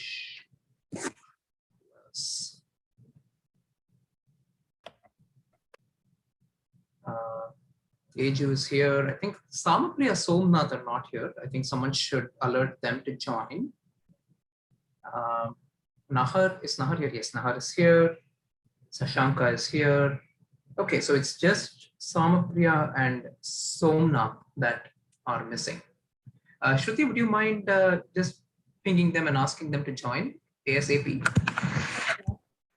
Okay, then I'm going to make sure I have.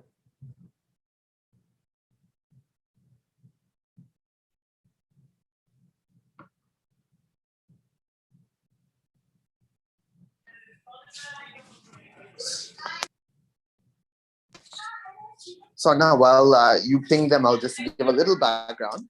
Yep.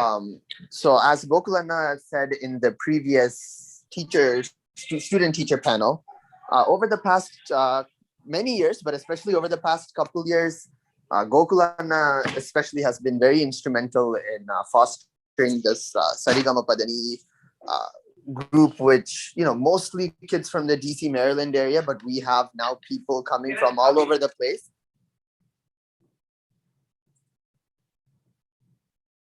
So yeah, we have people from all over America as a part of this group, and we have such a nice community where people are able to get together. And as a part of this community, Gokul Anna has been able to do Sahityam sessions weekly, or weekly or bi-weekly. We've been doing weekly. Yeah. We have to get back. So these Sahityam sessions are basically where Gokul Anna will take any compositions, Tyagaraja compositions, Dikshitar compositions, and basically go through the word by word meaning, the overall meaning, the philosophical meaning, and just purely focus it on Sahityam, because that's not something we typically do. And I think that's been very insightful for students, whether they're instrumentalists or vocalists. Anna, you wanted to add anything to the Sahityam? No, it's been a very nice learning experience for me to do the research and the background behind all of those compositions, get our thoughts formalized, and then to have a group of people to share all of that information with. So I'm really looking forward to getting back on track on the Sahitya sessions. That's really close to my heart.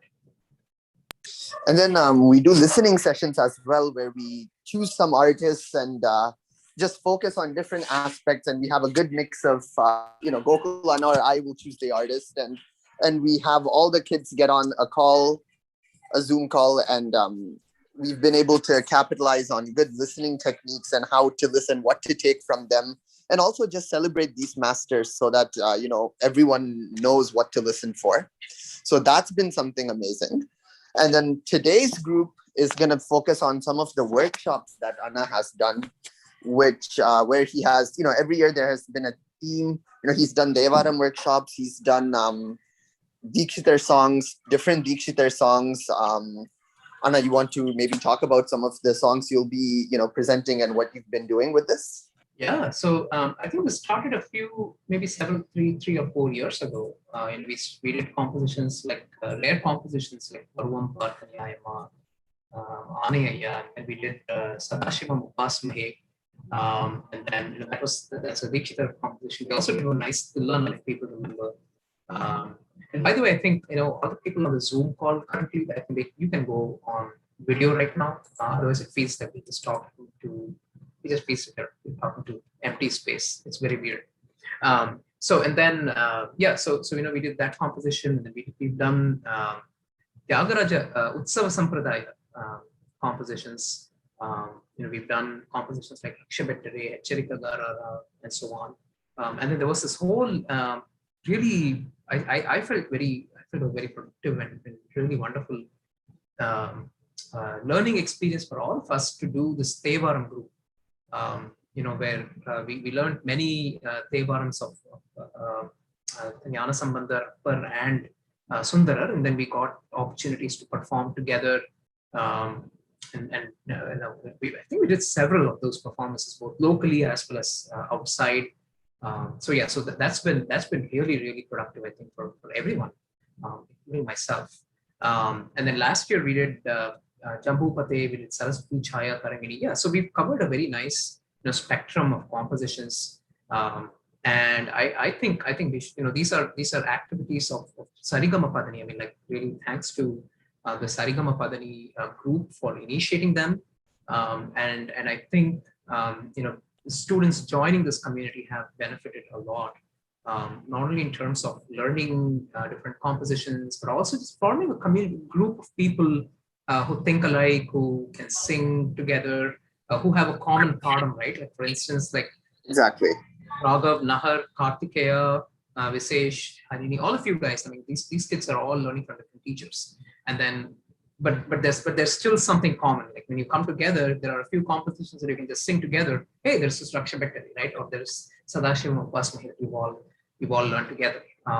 Then you can just start singing, and then you can do Neraval Swaram off of that, and so on. So there is this shared community set of compositions that we all can sing together when we get together, right? And so there's immense value in that. And exactly, and as Gokulana said, we really have to thank Sarigama Padani for these opportunities. Sarigama Padani is one of these organizations which not only focuses on concerts and concert opportunities, but more than that, getting a community together where it's very educational for everyone, so that they're able to get together, learn more, and then have a platform to also provide, present their skills. But even on a regular basis, having Sahityam sessions, having listening sessions, these things are so beneficial, not only for the students, but for us also, because we're able to talk about this. And the biggest thing is, hopefully for the audience and also, anybody watching, the more the merrier. We're always looking to have interested people who want to learn, who want to be a part of this community, who want to, maybe you want to join a Sahityam session or a listening session. This is free for all. There's no discrimination here. As long as you're interested and you want to be a part of this community, we're always happy to expand this community. And that's how we have, the list of youth volunteers is so big because of this community. So we Yeah, absolutely. One thing I want to congratulate. I know we are taking time off the performance part, but I do want to congratulate everyone who has put in the effort to organize this year's events. Organizing is not easy, and I think one of the other common shared things that this community is able to build is this camaraderie among people to get together, organize, share problems with each other, and find common solutions. So building this team effort, this sportsmanship, so all that comes along with this community. So I think it's been very rewarding to build this and to see this grow, and now also see all you guys that take over the ownership and organize these events and do such a wonderful job. Thank you, Anna. So without further ado, we'll get started with your presentation. Just a quick reminder for everyone, after this presentation, there is still one video that's going to be like the first event at 10 a.m. Now it's going to be right after this. So we were supposed to have an instrumental presentation at 10 a.m. That will be right after this presentation is done. So please do stay by for the whole festival. Thank you again for joining me, and I hand the floor over to you, Anna. Yeah, thanks, Kamal. So welcome everyone to this presentation. As Kamal and I were discussing earlier, we've had the opportunity to learn some compositions together. Many kids have participated in these workshops, but obviously for the sake of time, we've had to limit the number of compositions we present and the number of people we're able to do on Zoom call to a few. If it were live, you would have a huge crowd of people sitting. I think some of you might remember, right? A few years ago, we did that. like a huge crowd of people on stage. I remember we didn't even have space to sit because we had to adjust violinists and vocalists sitting together. Like there would be like 10 violinists and vocalists, and violinists obviously need space because there is this bowing part, right? Anyway, and vocalists probably need space to spread out their hands. Anyway, that was meant as a joke. Vocalists should avoid that. Anyway, for today's presentation, we have few of us. So let me just read out the names in the order I see them on screen here. So we'll have Teju, we'll have Nahar, we'll have Sahana, Harini, Kartikeya, Visesh, Raghav, Somnath, and Samapriya, and Sashanka. All of them present one item after the other. Just a gentle reminder, Somnath, Samapriya, and Sashanka, if possible, switch on your videos. Let's get started with Harini. Harini will be singing Saraswati Chaya Tarangini. It's a composition of Muthuswami Dikshita in the Ragam Saraswati Chaya, in the Ragam Chaya Tarangini set to Agata. So Harini, why don't you get started?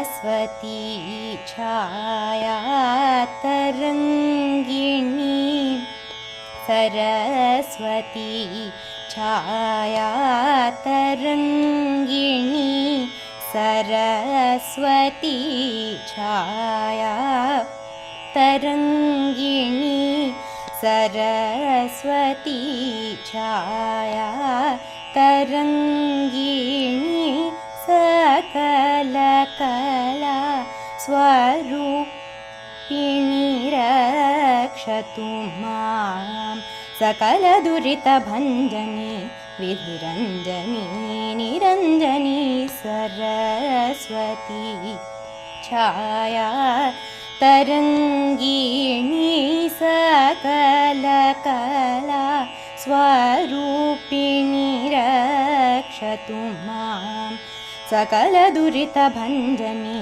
विधिरञ्जनी निरञ्जनी Saraswati छाया तरंगिणी सकल कला स्वरूपिणी रक्षतु माम्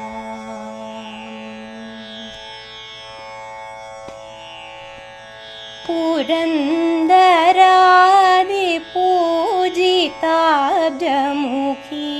बुधजनोपाश्रित सचित् सुखी पुरन्दरादिपूजिताब्जमुखी बुधजनोपाश्रित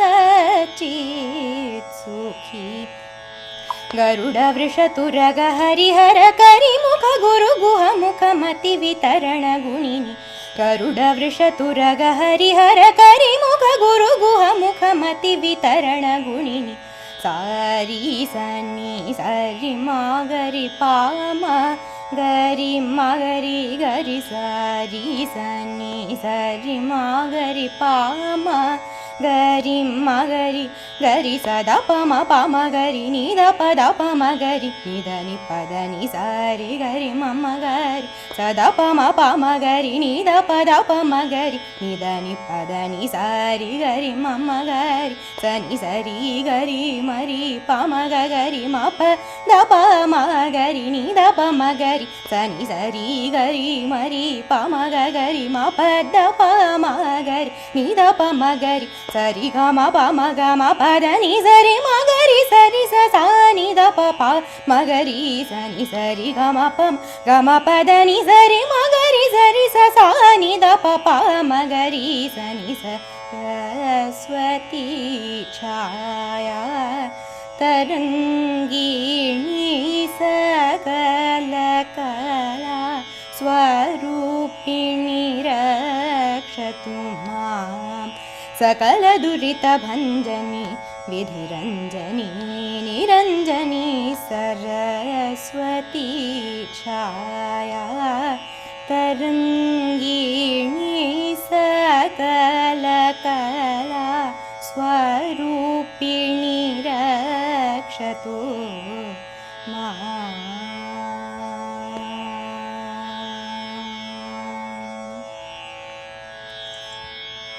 Thank you, Harini. That was wonderful.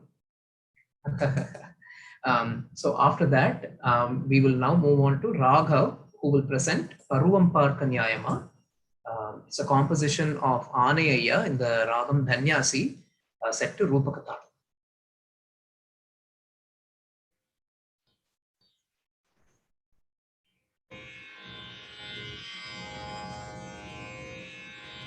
பருவம் பார்க்க நியாயமா பருவம் பார்க்க நியாயமா பருவம் பார்க்க நியாயமா பருவம் பார்க்க நியாயமா பருவம் பார்க்க நியாயமா பராபரியே பரதரிடத்தில் பருவம் பார்க்க நியாயமா பராபரியே பரதரிடத்தில் பருவம் பார்க்க நியாயமா பராபரியே பரதரிடத்தில் பருவம் பார்க்க நியாயமா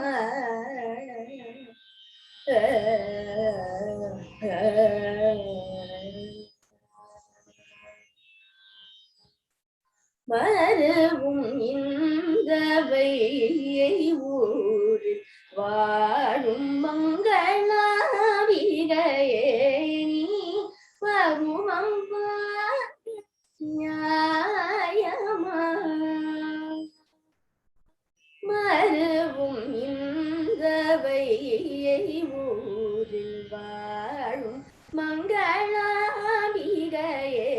நீ பருவம் பார்க்க நியாயமா பராபரியே பரதரிடத்தில் பருவம் பார்க்க நியாயமா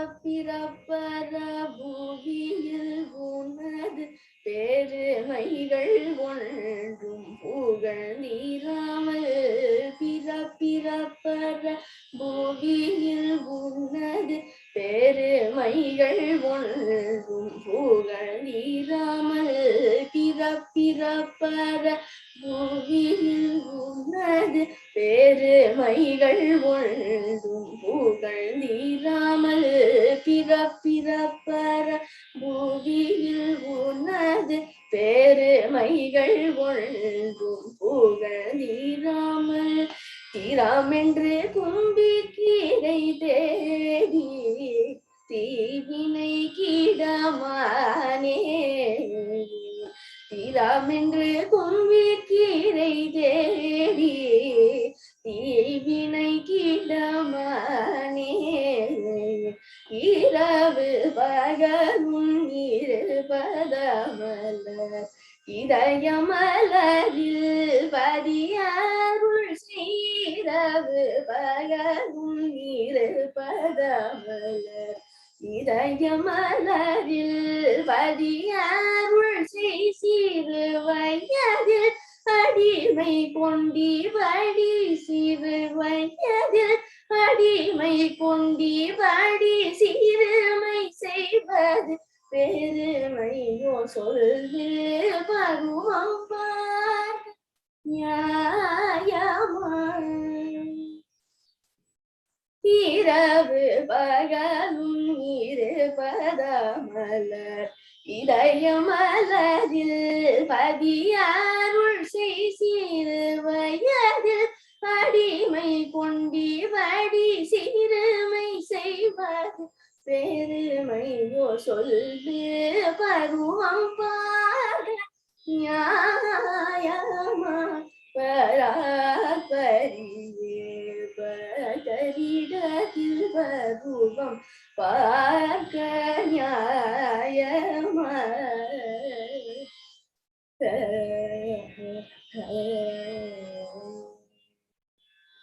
பிறப்பிறப்பற பூமியில் உனது பெருமைகள் ஒன்றும் புகழ்ந்திராமல் பிறப்பிறப்பற பூமியில் உனது பெருமைகள் ஒன்றும் புகழ்ந்திராமல் பிறப்பிறப்பற பூமியில் உனது பெருமைகள் ஒன்றும் புகழ்ந்திராமல் பிறப்பிறப்பற பூமியில் உனது பெருமைகள் ஒன்றும் புகழ்ந்திராமல் பிறப்பிறப்பற பூமியில் உனது பெருமைகள் ஒன்றும் புகழ்ந்திராமல் பிறப்பிறப்பற புவியில் உனது பெருமைகள் ஒன்றும் புகழ்ந்திராமல் பிறப்பிறப்பற பூமியில் உனது பிறப்பிறப்பற புவியில் உனது பெருமைகள் ஒன்றும் புகழ்ந்திராமல் பிறப்பிறப்பற புவியில் உனது பெருமைகள் ஒன்றும் புகழ்ந்திராமல் பிறப்பற புவியில்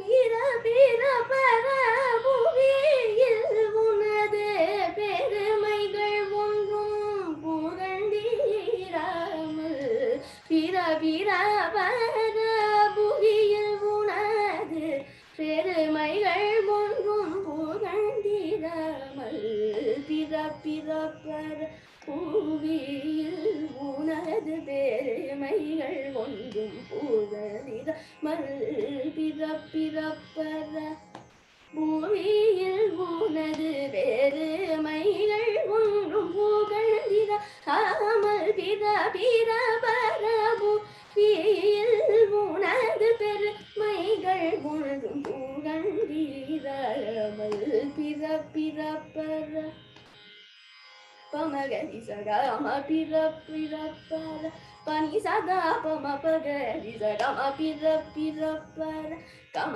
பனி சதா பம பகரி சகம பிறப்பிறப்பற கம பனி சகரி ச நினி தப ககரி ச நினி தப கம பிறப்பிறப்பற பாப மம பாப மபனி பமபனி சதா பம பக பமபனி பமபனி சதா பம பக பம பம கரி சரி மகரி சகம பனி பம கரி சகம பம கரி சகம பனி பம கரி சகம பனி மணி பம க கம பனி சதா பக மபனி சாரி சாரி சனி சனி கரி ச ni sa ni ga ga ni sa ni sa ni sa ni sa ni ga ni sa ni da ba ga ni sa ni da ba ga ni sa ni da ba ma ga ka ma பிறப்பிறப்பற பூமியில் உனது பெருமைகள் ஒன்றும் புகழ்ந்திராமல்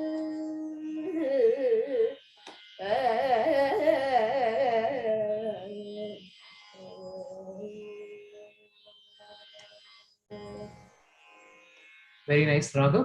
Good. Small slip you made, sari, sari, sari, maga. That is a Todi phrase, right? So you have to be careful not to bring that in Nyasi. Good. The next composition will be Shirayarum. So it is one of the Tevarams that the kids in our community have learned together. This is in the Ragam Shuddha Saveri.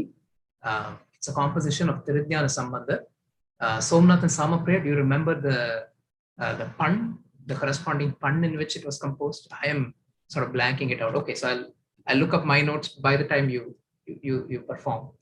But if someone else remembers, does anyone else remember the name of the pun in which Shirayarum was composed? No. Okay, never mind. We can look up our notes. So this is a composition of Tiridhyana Sambandha. And it is set to Tishra Triputa, very bright and sprightly song after Danyasi Ragam. So Somnath and Samapriya, go ahead.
யாரும் கடல் தோணி புரதீஷன் துளன் இளம் பிறையாளன்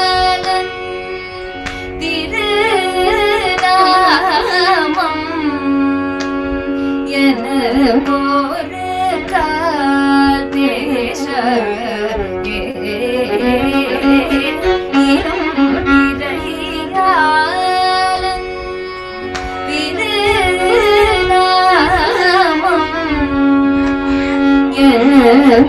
ஒரு கால் பேச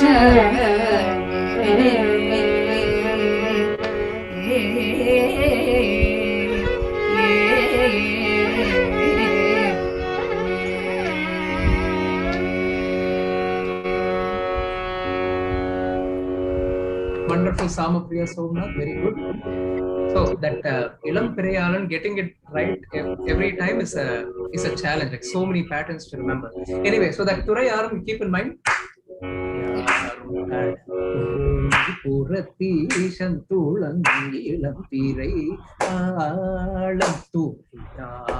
So the Thurayaram will start on the rhythm. Kadal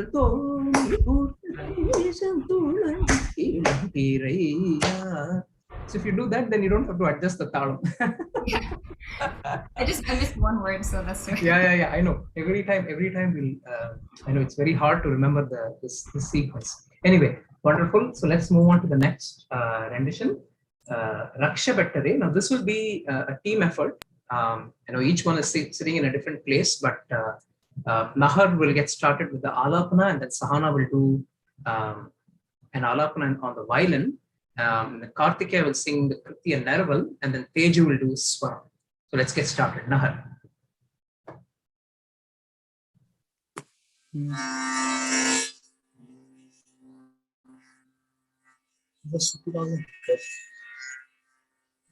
Sorry, say that, Nahar. Is a Shruti volume good? Yeah, it's perfect. It's great. Yeah. Audible.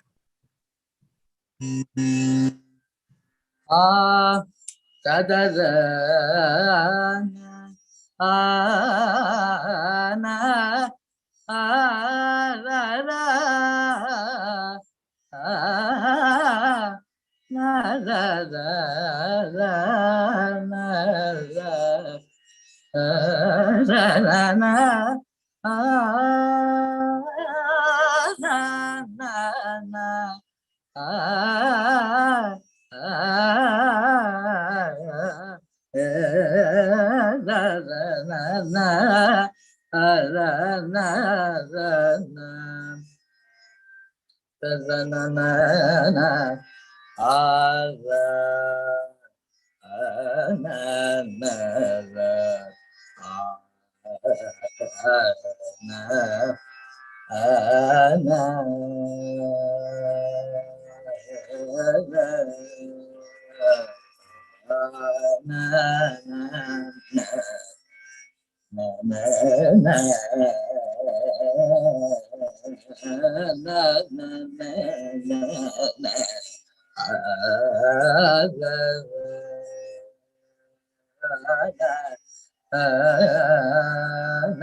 Good, Nahar. Sahana.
रक्ष बेट रे दोर रक्ष बेट रे दोर रक्ष बेट रे दोर रक्ष बेट रे दोर रक्ष बेट रे दोर रक्ष बेट रे दोर रक्ष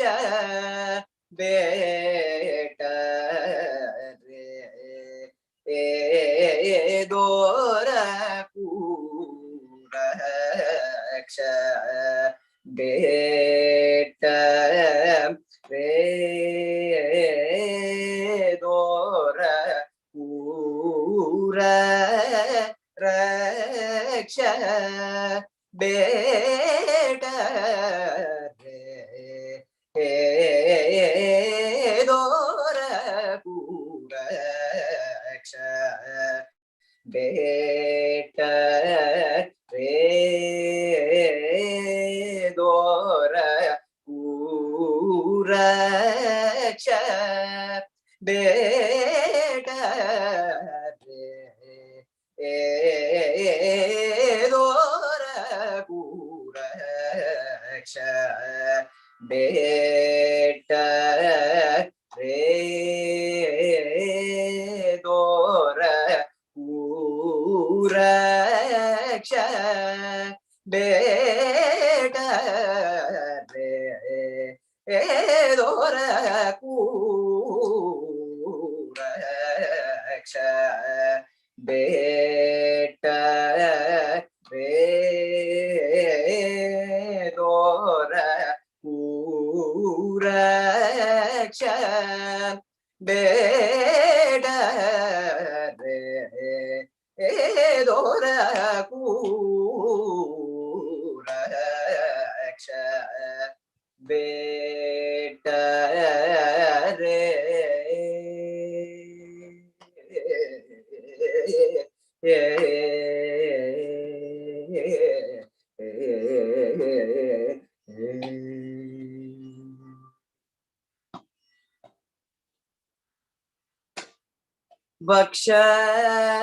वक्षस्थल मून बेल यू वक्षस्थल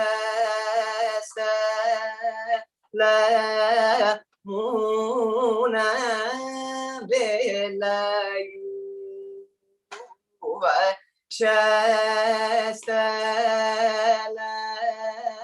मून बेल यू वक्षस्थल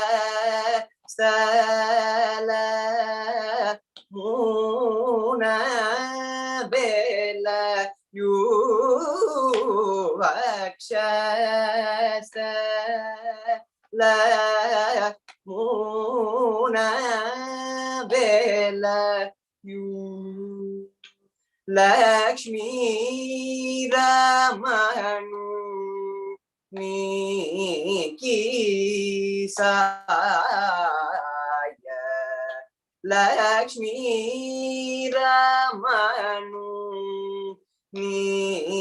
की साय लक्ष्मी रमणु की साय बेट रे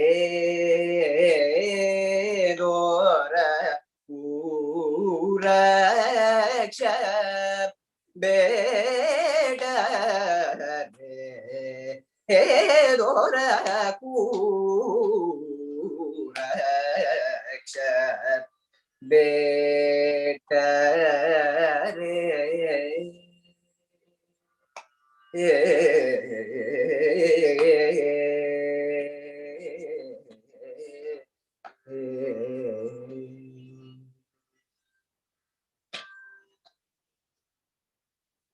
సీతా కరము బట్టి చెలగైన దొరకు సీతా కరము బట్టి చెలగైన దొరకు సీతా కరము బట్టి చెలగైన దొరకు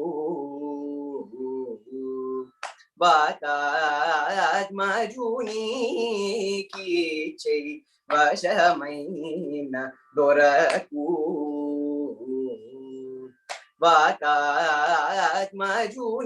వాతాత్మజునికి చెయ్యి వశమైన దొరకు ఉతాదుల రక్షింప బాహుజుడైన దొరకు ఉతాదుల రక్షింప బాహుజుడైన దొరకు ఉతాదుల రక్షింప బాహుజుడైన దొరకు సంగీత ప్రియ త్యాగర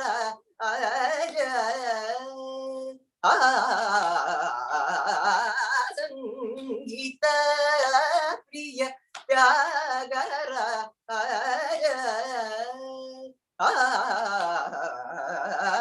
సంగీత ప్రియ త్యాగర గేయుడైన దొరకైశ్వర గేయుడైన దొరకైశ్వర గేయుడైన దొరకైశ్వర బేట రే దొరకు రక్ష బేడ రే దొరకు రక్ష బేట రే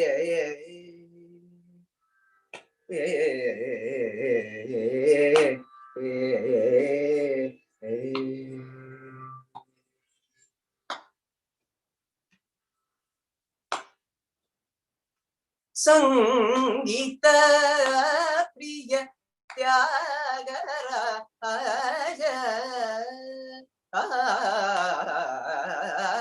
సంగీత ప్రియ త్యాగరాజ గేయుడైన దొరకు సంగీత ప్రియ త్యాగరాజ గేయుడైన దొరకు సంగీత ప్రియ త్యాగరాజ గేయుడైన దొరకు సంగీత ప్రియ త్యాగరాజ గేయుడైన దొరకు సంగీత ప్రియ త్యాగరాజ గేయుడైన దొరకు సంగీత ప్రియ త్యాగరాజ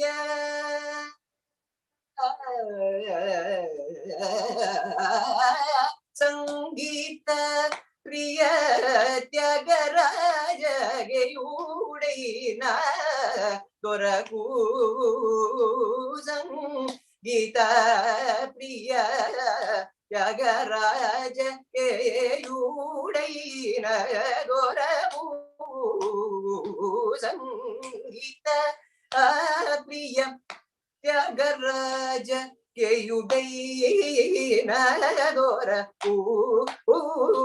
ಸಂಗೀತ ಪ್ರಿಯ ತ್ಯಾಗರಾಜಗೆ ಯುಡೈನ ದೊರಗೂ ಸಂಗೀತ ಪ್ರಿಯ ತ್ಯಾಗರಾಜುಗೆ ಯುಡೈನ ದೊರಗೂ ಸಂಗೀತ ಪ್ರಿಯ ತ್ಯಾಗರಾಜ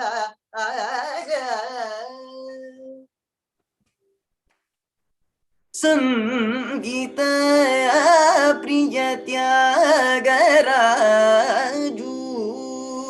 ಸಾನಿದ ಪದನಿ ಸಂಗೀತ ರಿಗಮ ಗಾರಿನಿ ಗಾರಿ ರೀ ಸನಿ ದಪ ಮ ಪದನಿ ಸಂಗೀತ ನೀ ದಪ ಮ ಪದ ಪದ ನೀ ದಪ ಮ ನೀ ದಪ ಗಾರಿ ಸರಿ ಗ ಮ ಗರಿ ರಿ ಗ ಮ ಪದ ಪದ ಮದ ಪಗಾರಿ ಸ ರಿ ಗ ಮ ಪದ ಮ ಪದ ನೀ ದ ಗೀತ ರಿ ರಿ ಗಾರಿ ಸನಿ ಗಾರಿ ಗನಿ ಸನಿ ರಿ ಸರಿ ನಿ ರಿ ನೀ ದ ಪ ಮ ಪದ ನಿ ಸ ಪದ ನಿ ಸರಿ ರಿ ನಿ ಗಾರಿ ನಿ ರಿ ಸನಿ ರಿ ನೀ ದ ಪ ದ ನಿ ಸಂಗೀತ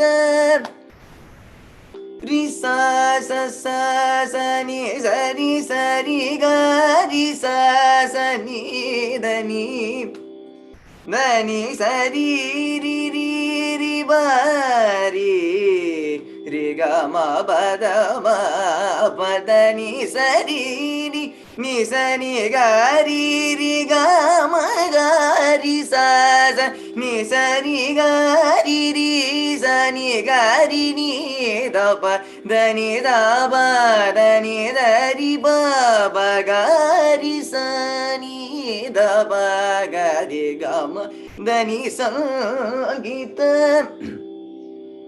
ಸ ಸ ಸರಿ ರಿ ಸರಿ ಸರಿ ಸರಿ ಗ ನಿ ಸರಿ ದ ಪ ದ ನಿ ಸರಿ ನಿ ದ ನಿ ದ ಪ ಮ ಗ ರಿ ಗ ಮ ಪ ಮ ಪ ದ ನಿ ಸ ಸಂಗೀತ ರಿ ಗ ರಿ ಸರಿ ಸರಿ ಸರಿ ಗ ನಿ ದ ನಿ ದ ಪ ಮ ಪ ದ ನಿ ದ ಪ ಮ ಗ ರಿ ಸ ಗ ಗ ರಿ ಸರಿ ನಿ ದ ಪ ಗ ಗ ನಿ ಸ ನಿ ದ ಪ ದ ಮ ಪ ದ ನಿ ಸಂಗೀತ ಪದ ಪ ಪದ ದ ಪ ಮ ಪದ ಮ ದ ದ ಪ ಪ ಮ ಗ ರಿ ಸರಿ ಗ ಮ ಪದ ಮ ಪ ದ ನಿ ದ ನಿ ಸರಿ ನಿ ಸರಿ ಸರಿ ಗ ಮ ಗ ರಿ ಸರಿ ದ ಪ ದ ನಿ ಸ ಸಂಗೀತ ಪದ ಪ ಪ ಪ ದ ಪ ಮ ಪದ ಪ ಪ ಪ ಮ ಗ ರಿ ಗ ಮ ಪ ಪ ಪ ಸ ಗ ರಿ ಗ ಮ ಪ ಪ ಪ ಪ ದ ದ ಪ ಮ ಪ ದ ದ ಪ ಮ ಪ ದ ಪ ಮ ಪ ದ ನಿ ದ ದ ಪ ಮ ಪ ದ ನಿ ದ ದ ಪ ಪ ಮ ಗ ರಿ ಸ ರಿ ಗ ಮ ಗ ರಿ ಸ ರಿ ಗ ಮ ಪ ಪ ಮ ಗ ರಿ ಸ ರಿ ಗ ಮ ಪ ದ ಪ ಮ ಪ ದ ಪ ದ ni ದ ಪ ಮ ಪ ದ ಪ ದ ni ದ ಮ ಪ ಸ ni ದ ಪ ಮ ಗ ರಿ ಗ ಸ ರಿ ಗ ಮ ದ ಪ ಪ ಪ ಪ the ni ni ni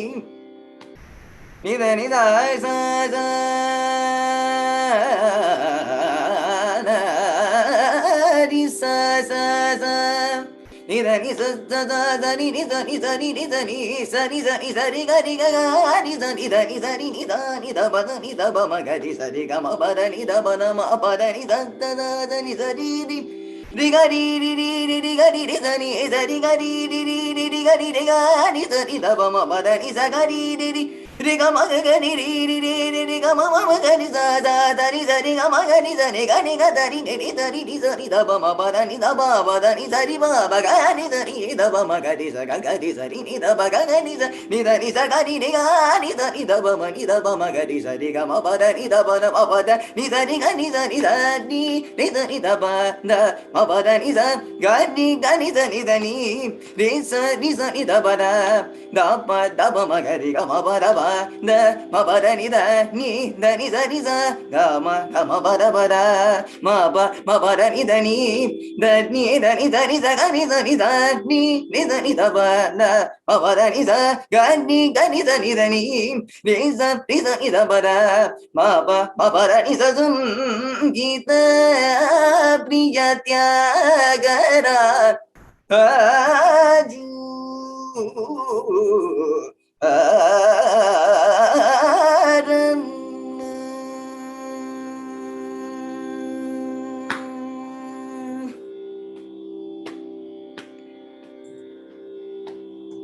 Pesh, wonderful, wonderful, all of you. So a couple of things to note here. Maybe while learning, I think we learned Tyagaraju Geyudaina, but I think the books, all the books say, in fact, I learned it as Tyagaraju Geyudaina. Probably, I think even Vrindama probably sings Tyagaraju Geyudaina. That's my pardon is the same as hers. My teacher has learned from her, and so on and so forth. But I think the correct lyrics should be Tyagaraja Geyudaina. I think both are fine. Tyagaraju Geyudaina and Tyagaraja are fine. Anyway, just keep that in mind. All of us should keep in mind. I discovered it only yesterday. During our Sahitya sessions, I constantly remind all of us that every now and then we should open the books and see the Sahityam once in a while. Don't assume you know the lyrics. Over time, and you should do this especially like in 5-year time frame. Like every 5 years, you should open the books back and then you should like look through the lyrics, make sure that what you're singing is correct. You might be surprised, like you might have learned something, or you might have misunderstood the lyrics for some song, and then you might have to correct it. So, for example, I corrected myself only yesterday after many years of singing Raksha Vettare. But I think the rest of the lyrics are fine. Anyway, very very well done, all of you. So let's now move on to the penultimate rendition, Meela Adimai.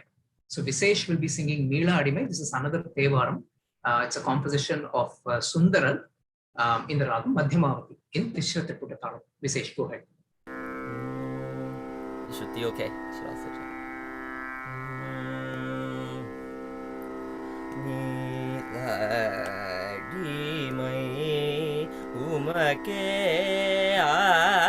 alai Meela Adimai Umake alai Meela Adimai Umake alai Pirai vendade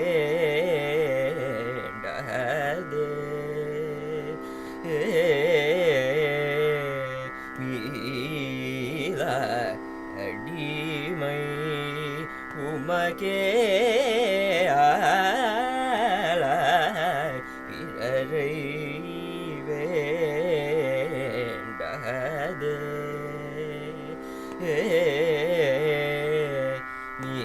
Meela Adimai Umake alai Pirai vendade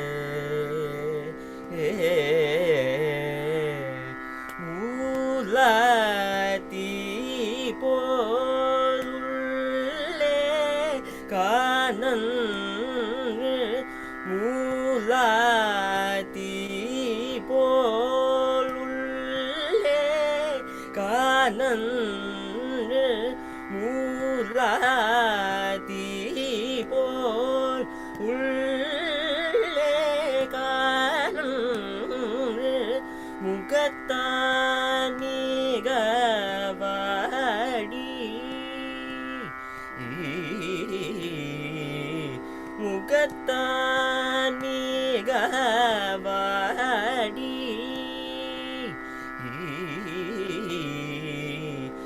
alai irukkum அடியார் தங்கள் ஆளாயிருக்கும் அடியார் தங்கள் ஆளாயிருக்கும் அடியார் தங்கள் அல்லல் சொன்னாக்கால் ஆளாய் இருக்கும் அடியார் தங்கள் அல்லல் சொன்னாக்கால்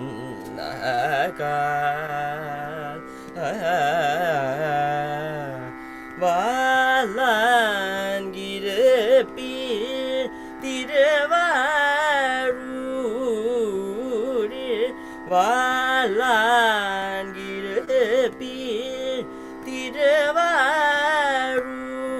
திருவாரூரில் வாழான்கிருப்பி திருவாரூரில் வாழான்கிருப்பி திருவாரூரில் வந்து போதீரே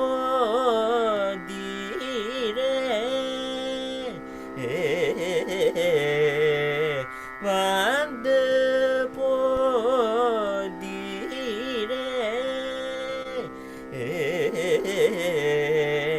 வந்து போதீரே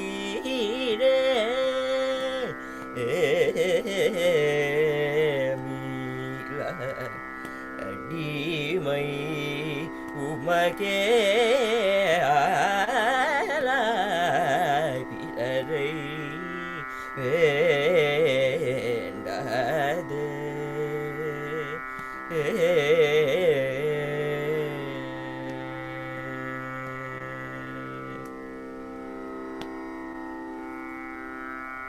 Wonderful, Visesh. Thank you. Again, this was Devaram, Sundar, composition of Sundar. The final rendition will be by Sashanka, who will sing the very popular Nagendra Haraya. By the way, Sashanka is calling in from India, but you can see that he's really bright in spite of the timing difference. Great, Sashanka, great to have you. So let's, why don't we get started with Nagendra Haraya, the popular MS rendition. I request all the participants who are also listening online to join this rendition. It's one of our group's favorite. We try to sing this during all of our Shivaratri and other related festivals. Sashanka, why don't we get started?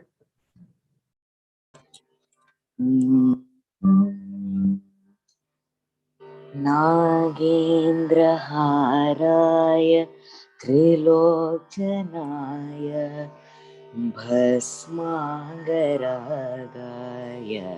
महेश्वराय नित्याय शुद्धाय दिगंबराय तस्मै नकाराय नमः शिवाय तस्मै नकाराय नमः शिवाय मन्दाकिनी सलिल चन्दन चर्चिताय नन्दीश्वर प्रमथनाथ महेश्वराय मन्दारमुख्य बहुपुष्प सुपूजिताय तस्मै मकाराय नमः शिवाय तस्मै मकाराय नमः शिवाय शिवाय गौरी वदनाब्जवृन्दा सूर्याय दक्षधरनाशकाय श्रीनीलकण्ठाय वृषध्वजाय तस्मै शिखराय नमः शिवाय तस्मै शिखराय नमः शिवाय वसिष्ठकुम्भोद्भव गौतमाय मुनीन्द्र देवाचितशेखराय चन्द्रार्कवैश्वानर लोचनाय तस्मै वकाराय नमः शिवाय तस्मै वकाराय नमः शिवाय यक्षस्वरूपाय जटाधराय पिनाकहस्ताय सनातनाय दिव्याय देवाय दिगम्बराय तस्मै यकाराय नमः शिवाय तस्मै यकाराय नमः शिवाय पञ्चाक्षरमिदं पुण्यं यः पठे शिवसन्निधौ शिवलोकमहाप्नोति शिवेन सह मोदते. Thank you very much, SRGMPDN, for this wonderful opportunity. Thanks, Shashanka. Okay, so with that, we come to the end of the musical presentation. So thanks again, everyone, Raghav, Harini, Sahana, Visesh, Kartikeya, Shashanka, Tejasvi, Nahar, Somnath, Samapriya, and everyone else who's not here on the Zoom call, but have participated in these events in the previous years and have contributed to a very nice learning experience for all of us. Thanks again. Kamal, Shruti, do you have any comments to add?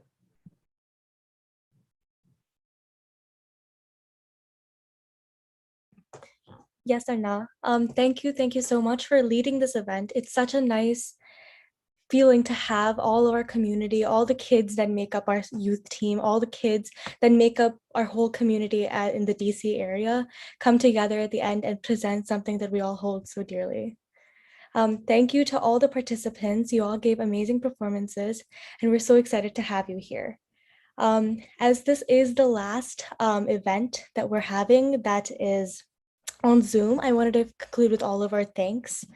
So I wanted to first start off by thanking Raghu uncle. He helped a lot with the technical support, getting the Zoom to YouTube to work, all of that. Also Gokulanda for helping us with all the event planning, helping with putting together, conceptualizing all the ideas. So then we had a nice list of events to go off of. The youth volunteers for going through and planning all the individual events. I had a few ideas, KK had a few ideas, and Gokulan had a few ideas, and they all put it into actual practice, and it actually ended up working out really, really well in the end. I'd also like to thank all the participants of the Youth Festival for coming, joining us, being a part of our community, and seeing all that we have to offer. Rama Auntie for allowing us to use the SRGMPDN platform. This is big because us as a community would not have been in existence without SRGMPDN to help us through this entire thing. Sanjeev for leading the youth festival all these years. We have realized, KK and I have realized that these are big shoes to fill, and we have had our own challenges throughout this entire process, but Sanjeev has done such an amazing job for the last 6 years, and we're so blessed to be able to take up the challenge and help lead the youth festival this year. Also, if you're watching, all the emails that you've sent have definitely served as amazing templates for us to go off of, and it's because you did so much work that we were actually, I think we had it much easier than you probably had it in the past. So let me add one word here. So Sanjeev really set the standard for this youth festival for the last 6 years. And I guess you guys have lived up to its standard and have taken it further as well. So kudos to you both. Thank you. And to the entire SRGMPDN team. So again, thank you, as Shruti said, to all the participants, all the people watching. And of course, we should also thank SSVT for giving us the hall every year that, and hopefully after the pandemic is done, we can resume meeting there as well. But I'm glad that we're able to really meet in this virtual platform and do so many new events because of that, actually. Some of these events that we wouldn't have thought of if we were in person, and this has given us the opportunity to really think outside the box and come up with some new events. Right. And lastly, I would like to thank Kamlakaran. He surely helped me a lot throughout this process. We helped each other out throughout this process. And whenever I had one of those moments where I had no clue what was happening, just texted him and he'd be like right there to help me. So thank you so much, Kamlakaran, for helping. And as I said earlier, of course, thanks Shruti as well. Today, I actually had a concert at 10 to 12, 10:30 for Shankara Netralaya this morning. So all I had to tell Shruti this morning, I just woke up, I was like, I'm not going to be here for these 2 hours. And she took care of the whole thing. Right from the difficulties we had with starting at 10 a.m., everything she took care of. So thank you again for all of that and that everyone's cooperation, really. Thank you so much for tuning in, everyone. It was a pleasure being a part of this festival, and we hope to see you all again next year for a hopefully in-person festival. And before we end this, festival is not yet over. Please do get on the YouTube link. We have one last event. Somnath and team have put a lot of effort into creating this video. It was supposed to go on this morning, but because of everyone's travel, I mean, some people were not in town, and by the time everything got finished, we were right at the nick of time. But please stay back and encouraged him. He stayed up all night editing. So I really am looking forward to watch this video. They have an amazing theme planned, and I think it'll be a great way to end this year's festival. Yes, the link for this premiere is in the YouTube chat, so please go check it out. It is an amazing production. Thank you all. Thank you so much. Thanks, everyone. Bye. Thank you.